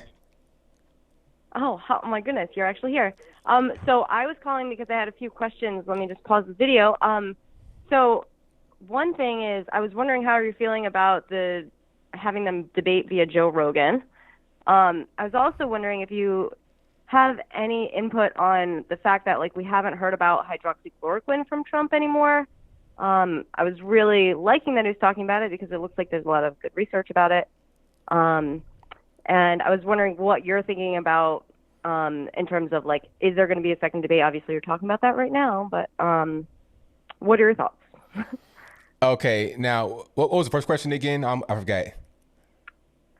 Oh, no worries. So my first question is, what about the Joe Rogan debate? Oh, Joe Rogan. Yeah, Joe Rogan. Yes, I want that to happen. Joe Rogan, I like him as far as his interviews. He has a lot of great content. I like the Elon Musk. That was a classic. Alex Jones, Mike Tyson. He has some really good guests on there. I like when he had Candace Owens on there and they had the debate about climate change. I want that type of energy. And then I think Joe Rogan will be able to kind of control it a little bit better. It'd be more relaxed environment. I think that'd be great. And it'd be a great way to reach some of the younger audience that maybe kind of on the fence, undecided. So I think that'd be fantastic. And then for Joe, it'd be fantastic to have a presidential debate on the platform. It'd be monumentous. So yeah, I want that to happen for sure. I think it'd be much better as a moderator than Chris Wallace, although Joe is kind of a lefty. He wouldn't be as biased as Chris. He just kind of ask questions without judgment for both sides. So I want that to happen. And as far as hydroxychloroquine, I'm not really sure why Trump's not talking about it anymore.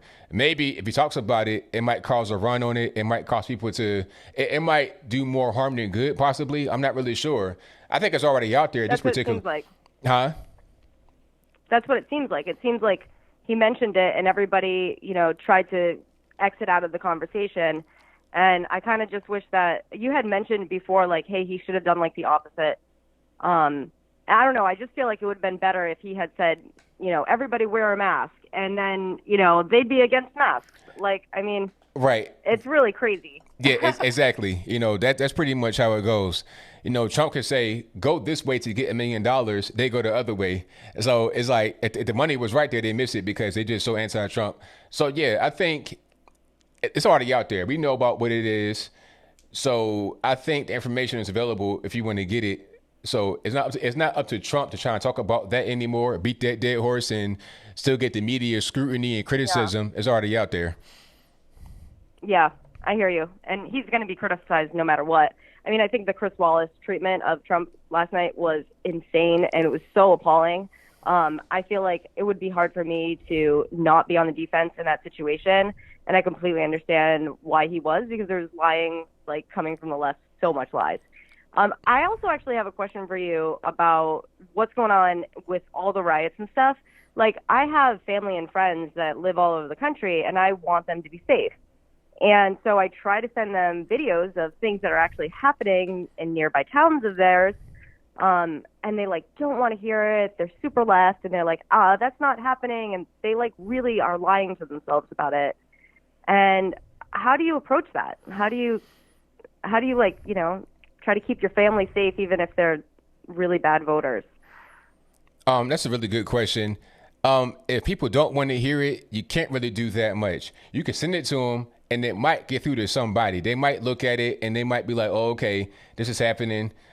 And you can send it to them, just say, hey, this is happening right down the street. Please be safe, without any kind of politics involved. If they don't want to hear it, then that's on them. There's no more you can do. You've done your job. You've said that you're trying to look out for their safety. It's not about politics, left, right, front row, center. It's not about that. It's about safety. If they don't want to hear it, then it's okay. You've done your job, and you just leave it in God's hand after that. Just, leave it to God. And whatever happens, happens. Anthony, you're amazing. And I am so grateful that I found you, and I really, really appreciate you and all that you do. And thank you so much. Well, just for even just speaking all the time. I mean, you're great. You're amazing. And I really think that everybody needs to know about you. And I would love to hear you as a debate host. Seriously. It'd be great. Well, I thank you for your very kind words. Anthony. Thank you for your comment. Definitely appreciate you. Absolutely. I appreciate you. Have a great day. All righty. So you guys are fantastic. If you can't get on, it's not my fault. You gotta blame the white man. I'm gonna try to get everybody on as soon as possible. You guys just hang tight. Okay. Call in on now. I'm speaking to 917. Oh, cool. I got you. Hey, did you listen to Larry Elder today? No, I didn't. highly recommend your audience to check him out. If you haven't heard Larry Elder, you know who he is. I know who he is, but he's fantastic. And his review today of the debate was, as you say, on point. The biggest thing that bugged me about that debate was that when Biden brought up that freaking lie about Charleston again, that Trump did not refute that really in any effective way. He kind of mumbled something, and that was it. That is such a huge, huge sticking point with so many people. Like, Trump needed to make that crystal clear that that's a flat-out lie. You know what I mean? Yeah, but he's done it so much. It's just like I said on Twitter, if I was Trump, I would carry around a video of me of me denouncing white supremacy and all of that on my phone. So anytime somebody asks me about it, I will just say, "Here, look at me. This is what I said 3 years ago, and I feel the same way today." And that'd be pretty much the end of it. So you could stop asking me the same question over and over and over and over and over again. Yeah, but the thing is, though, ABL, is that these debates are probably the first time for lots and lots of people to really listen to the candidates, to really get information. I think Trump should have been just totally prepared for that and had a totally concise rebuttal and say, look, go here. Here's where you can see the full statement of what I said, because that is a complete flat-out lie. And also, when they tried to get him to denounce white supremacy, I mean, if you listen to Larry Elder's show from today, he played a montage of Trump specifically denouncing white supremacists and hate groups and all that, over and over, and freaking a dozen times or so. And I just feel like Trump did not defend himself well enough on that front, and that's hugely important because the Democrats make everything about race. But you know what? One thing about it was that Chris Wallace asked that question improperly because he was trying to rope in other things. Chris Wallace, all he had to do was say, "Do you denounce white supremacy, white nationalists?" Trump would have said yes. Matter of fact, he did say yes. He said sure twice when he was asking him the question. But see, what Chris Wallace did was try to say, "Oh, it happened in Portland, it happened in Kenosha." Well, what are we talking about? You're talking about Cal Rittenhouse. Now you want me to talk about active cases that are going on, things that are not proven. You're asking me a loaded question. You're making it hard for me to answer this question appropriately. Because if I say I denounce white supremacy and X, Y, and Z, now I've thrown Cal Rittenhouse. I've thrown Cal under the bus. I've thrown others under the bus. They don't need to be. And then Proud Boys. So now you want them to say Proud Boys is a white supremacist organization, which they're not, and then denounce them improperly. You want me to say a thing that's irresponsible. If I'm the president and I say a thing like that, that can be very damaging to people that don't deserve it. So I think Chris Wallace asked him the question improperly. Oh, sure. It's probably trying to way to, the gotcha thing. But, I mean, ABL, you're just you should be a debate coach. The way you answered it was that made more sense than what Trump did. I'm disappointed that he was not prepared enough for that whole topic, because to me it's huge. It's freaking huge. It's one of the biggest things about this election. Yeah, I understand. I do. Yeah. So that was it. That's all I had to say. Love your show. All right. Thank you for the call. Definitely appreciate you. Bye-bye. Yeah, shout out to the caller. Yeah, I understand. But see, he was asking that loaded question. So when you're right there on the spot, you got to be able to think, I'm on the money quarterback, just looking at it and reviewing it and giving my 2 cents. But that was a very loaded question from Chris Wallace. He could have just left it at, do you denounce white supremacists, white nationalists, asking the same old question he's been asked a million times. It said, yes, I do, 100%. I denounce any groups like that and other groups as well. Okay. And then Chris Wallace, I'm going to say Matthews again, because they're the same guy in my view. Actually, I think Chris Matthews is better than Chris Wallace, but anyway, digress. Chris Wallace did not ask Joe Biden the same question about Antifa and white supremacists as well. So why just ask Trump? Why is it Trump that is responsible for white supremacy, if it even is a thing? Why is it just Trump? Why not ask Joe Biden? Okay. And if it's not about white supremacists with Joe Biden, what about Black Lives Matter? What about Antifa? What about the left-wing radical or things that we see out there every day? We know that it's happening. Go to Democrat-run cities. They're being firebombed. Portland, Oregon had violence for 100 days straight. Was that Trump supporters out there? Or was it left-wing guys that would probably vote for Biden if they vote at all? They're out there talking about F Trump. So it's the other side. It's their responsibility. Why not ask him that? Because he was asking these loaded questions, trying to attack Trump rather than trying to be a neutral moderator, which was his job. But I digress. All right. And the Proud Boys Antifa are more white than the Proud Boys. Antifa is nearly 100% white. The Proud Boys aren't. The Proud Boys are multicultural, led by Enrique Tarrio, who's not white at all. I met him in Miami. Cool dude, nice dude. I shook his hand, looked him straight in his face. He's not white at all. But you go to Antifa, it's 99.99% white. That's facts. But I'll move right along. All right, calling online, we're speaking to 407. Hey. What's happening? Hey, ABL. Thank you for taking my call. This is Ron from Orlando. All righty. Hey, I just tuned into your show a few minutes ago, so I know you guys have been talking about the debate from last night. Am I correct? Yeah. All right, cool.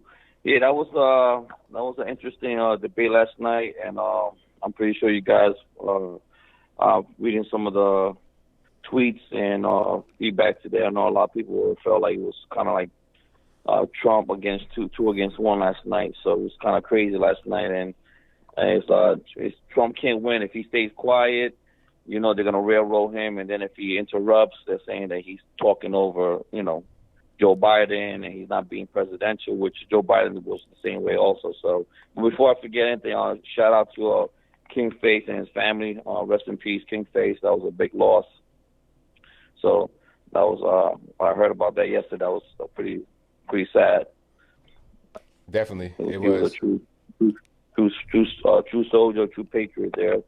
But one thing I wanted to kind of bring up with the conservative side, and this is something that's kind of I've agreed or listened to other YouTubers up, is that with when it comes to the left and the right, I feel sometimes with the right, sometimes I feel like it's about messaging. And as you can see, you know how with the left, like recently, The Rock supposedly endorsed Joe Biden, which none of us should be surprised with that, because you know how Hollywood is. It's all about, getting the biggest names in Hollywood and celebrities.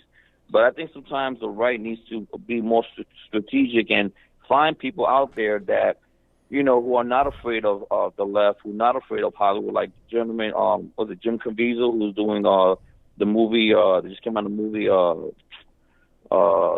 out, the Dinesh D'Souza movie that just came out. He was in a what's his name again? That he was in The Passion of the Christ. Mel Gibson? He's just getting a movie. Huh? Mel Gibson? That? No. The movie that just came out by Dinesh D'Souza about the what's it called? Infidel. It just came out. Infidel. It's a true story. He's the one that's a gentleman that played The Passion of the Christ, plays Jesus in The Passion of the Christ, the actor. Okay.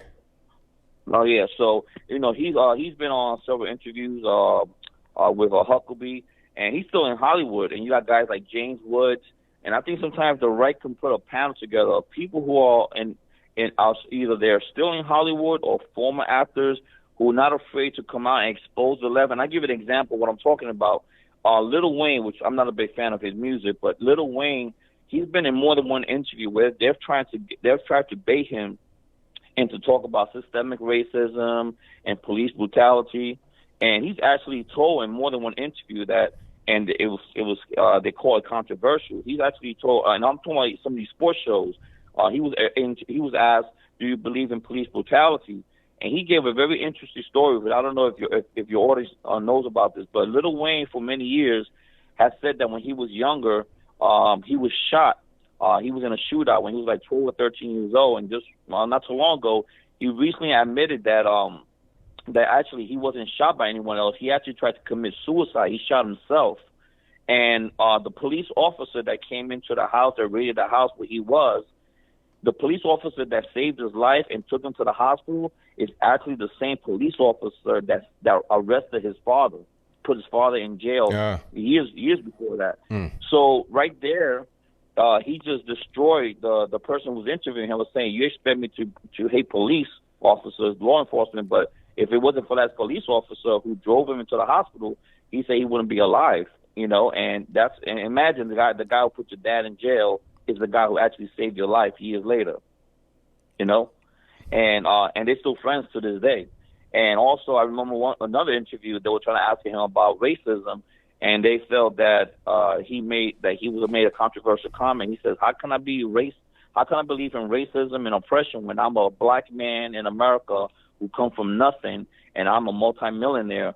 And he goes, "And you expect me to believe in systemic racism?" So he destroyed that. Now, I don't know what his political beliefs are, but I think if the right were able to put more people like that in the front, for America to see that not everybody out there who's a celebrity, who's an athlete, people who are not afraid about being canceled can expose the left of all these false narratives that they're pushing out there, with the athletes and celebrities. And with Lil Wayne, like I said, I really don't know what his political, if he's into politics or not, but they've been trying to bait him for years into talking about police brutality and racism, and he won't bite, Right. So, that's something that I think the right needs to focus on even in these next 4 years, because as you can see with Hollywood, with the left, that's what they're trying to do. They try to pander, just like with the Cardi B. We all know that what was the reason for that. I mean, that Joe Biden doesn't listen to Shahino, but of course, that was just all pander. That's what all they do is pander. So they'll try to get the biggest celebrities with the biggest following. But I think the right, if they can focus on people, not to pander, but at least to put people in the forefront, they'll say, hey, you know what? There's people out there who are already established, where they're not worried about being canceled, and they'll speak their mind. And Lil Wayne, I guess he just didn't care if people were going to cancel him or not, because like he said most of his concerts, most of his audience is white. So he's like, so he's like, I'm making my money, and he's not ashamed about talking about, his lifestyle. So, and not only that. I'm sorry, caller, but I gotta go ahead and cut it off right here because I gotta go close the show. But thank you for the call, man. Well, definitely appreciate you. All right. Thanks for taking my call. All right, no problem. All right, shout out to the caller, but I gotta go. I'm past my time. Actually, I'm a little bit late closing the show. I thank y'all for being here. You guys are the best audience on the internet. If you couldn't get through tonight, I'm sorry. Gotta blame the white man. It's not my fault. But we got another live show coming up on Saturday on this channel, 8 p.m. Eastern, and I'll be live on Brennan Tatum's channel tomorrow at 8 p.m. Eastern. And if you're not subscribed yet, go ahead and do that right now and click the bell so you get notified whenever I go live and or post a new video, as I do pretty much every day except for Sunday. All right, little quick 10-minute videos every day and live streams twice a week on this channel, once a week on Brennan Tatum's channel. All right, I got super chats to read right quick, and then I'm gonna go ahead and wrap it on up, put a bow on the top. And let me go back to where I was. Let me see. Thank you to Pineapple Papa 34, who says, Chris Wallace for president, Wallace 2020. Hey, that's what he's pretty much running. GT Earn says Trump 2020, Palin Trump 2024. Joe, you're talking about Trump Jr. And wait, Sarah Palin, what's going on, sir? Thank you to Joe Curtis, who says, look up body language, first presidential debate 2020. It shows that Biden has some type of communication going on with someone other than Trump or moderator. Yep, good point. And he had people in the audience, so it could have been somebody out in the audience. Like I said, it could have been them baseball signals, It could have been that going on. Who knows? Thank you to Lee Nelson, who says 2020 divided by 36 equals 30330, aka Biden's texting number. Thank you to a patriotic woman who says, as always, I really enjoy your honest assessment of the topics of the day. Well, I thank you for your very kind words and your donation. Thank you to a bunch of stars. That's their name. Like, it's just asterisks all on the line, who says, hire a receptionist so you can answer my call. LOL. The line's busy. Hey, I can't do nothing about that, at least for right now. Thank you to that West Virginia, or WV 5.0, who says, you're welcome back in the wild and wonderful anytime, sir. Love the channel. Hey, thank you for your donation. Yeah, I'm going to come back to West Virginia as soon as I can. Definitely want to go back and visit. Thank you to Justin Cowell, who says, that fella interrupts too much. It is ASS with that soft serve. Thank you to Christy Rondazzo for becoming an ABL supporter. Thank you to Freddie Jack, who says, great show, ABL, thumbs up. Thank you to Border Patrol 139 for becoming an ABL supporter, and also Teresa Keith for becoming an ABL supporter. Street Diamond says it was a debate of Trump versus Biden and Wallace. Correct. 2-on-1. Ask El Michelle. Thank you for your donation, El Michelle. She says, great show, ABL. Brian Baker says, ABL. I think the President Trump left some easy shots on the table last night. When he reviews round 2 will be a TKO. Street Diamonds also says, white, black, brown, male or female, we are all Americans and we are all equal. It's your life. You could do anything you want, no matter the race or sex. Crunchy D, I know I butchered the name and I'm sorry. Thank you for becoming a member of the ABL squad. Thank you to Zenith Works, who says, I don't know why all these Democrats or left idiots started to stand the United States Postal Service. When they go to Amazon review of any hot product, you'll see someone give a 1-star for the delivery. Thank you to Adrian Henderson for your donation. Thank you to Planet X for the laughing emoji donation. Thank you to Planet X again. Thank you to ABCDEFGH. That's the real thing for the donation. Thank you to Andy S, who says, if Biden thinks Antifa is an idea, let me go back to where I was. Does that mean that he blames BLM for the rioting and violence? If they are fake, then only BLM is out there. But that's a good point. If Antifa doesn't even really exist, but BLM does, and they're both out there, then who's doing the rioting and protesting and shooting and the looting and whatnot? Very good question. Thank you to Bravo Revolutionary, who says Joe defeated Biden. Stymie says, okay, ABL, Trump learns from his mistakes to overcome it. The Nicorman says Biden lied about serving in the military, and don't forget about his son. Stuart Roberts says, was Biden wearing a wire? Your thoughts, true or false? I don't really know. I saw something, but I don't know what that was. I don't have enough evidence to say yay or nay, so I just don't have that information. Thank you to Matthew Hammond, who says the latest video from Barricade Garage gives you a shout out. He's legit funny. Hey, shout out to Barricade Garage. I watch him. Shout out to you if you're watching, sir. Big up to your channel. If you guys don't know what I'm talking about, that's barricade, like you're barricaded in the crib, garage, like a car garage. So shout out to Barricade Garage. Thank you to Theo Frastis, who says, we have a cop living nearby and he warned us police will, quote, pull back, not protect you. Couldn't get my family to listen and beef up their own homes. So unfortunate. Stuart Roberts says, ABO, please debate somebody, I won't say their name, of a group I won't say. I don't want to deal with them. I know who that is. I've seen them. I don't want to deal with them. I'd rather would just keep doing what I'm doing. I don't want to get involved in toxic stuff. Thank you to Majin Blum, who says Asians for Trump 2020.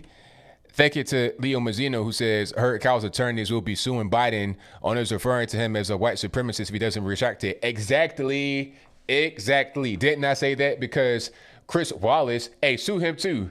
Because Chris Wallace was trying to allude to that, talking about, Kenosha, it was some white supremacists out there doing some things, and in Portland, he was trying to insinuate that Kyle Rittenhouse was a white supremacist. That's why Trump didn't answer. Trump ain't no moron.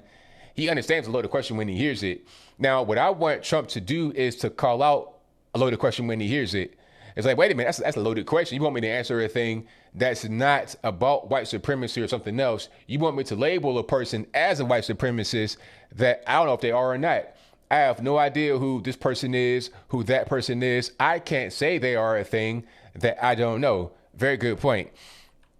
Thank you to JC Warlock, who says, still think Biden should be talking to Chris Hansen. Thank you to Charles Turner Jr., who says, ABL Harris did say on June 18th, 2020, unrest will continue until after the election. She said, everyone take note, Kamala the Ugandan nightmare. Okay, I'll check that out. Thank you to Jedu Raya, who says Trump 2020, 2024, 2028, 2032, Trump forever. And thank you to XX John Ward Robart for your donation. Most certainly appreciate you, boss. Alrighty. That'll be a wrap for me for tonight's show. Thank y'all for being here. You guys are the best audience on the internet. I'll be back again live tomorrow on Brennan Tatum's channel. And I'll be back again live Saturday night, 8 p.m. Eastern, right here on this channel. And of course, I got, the news of the day every single day, except for Sundays, on the channel. So subscribe right now. If you're not subscribed yet, subscribing is totally free. And click that bell as well. If you click the bell, you get notified whenever I go live and or post a new video. All right. Thank you to the moderators. You guys do a great job keeping them trolls in check and out of the way. We got True Helper. We got, let me see, we got Bill from the Hills. We got my wife, Nate Logan. We got Charles Hunter Jr. We got everybody in here. Thank y'all for doing what you're doing. And you guys did a great job last night during the debate because we had 25,000 people as a peak concurrent, which was crazy. The chat was going fast. I'm talking about it was going as fast as Biden's drugs were wearing off last night. So it was a whole lot going on. Rapper 10,000, I see you as well. So that just came sort as well. You guys do a great job all the time. All right, so that's all I got for y'all. I'll be back again. But until next time, y'all be safe. I'm out. And peace.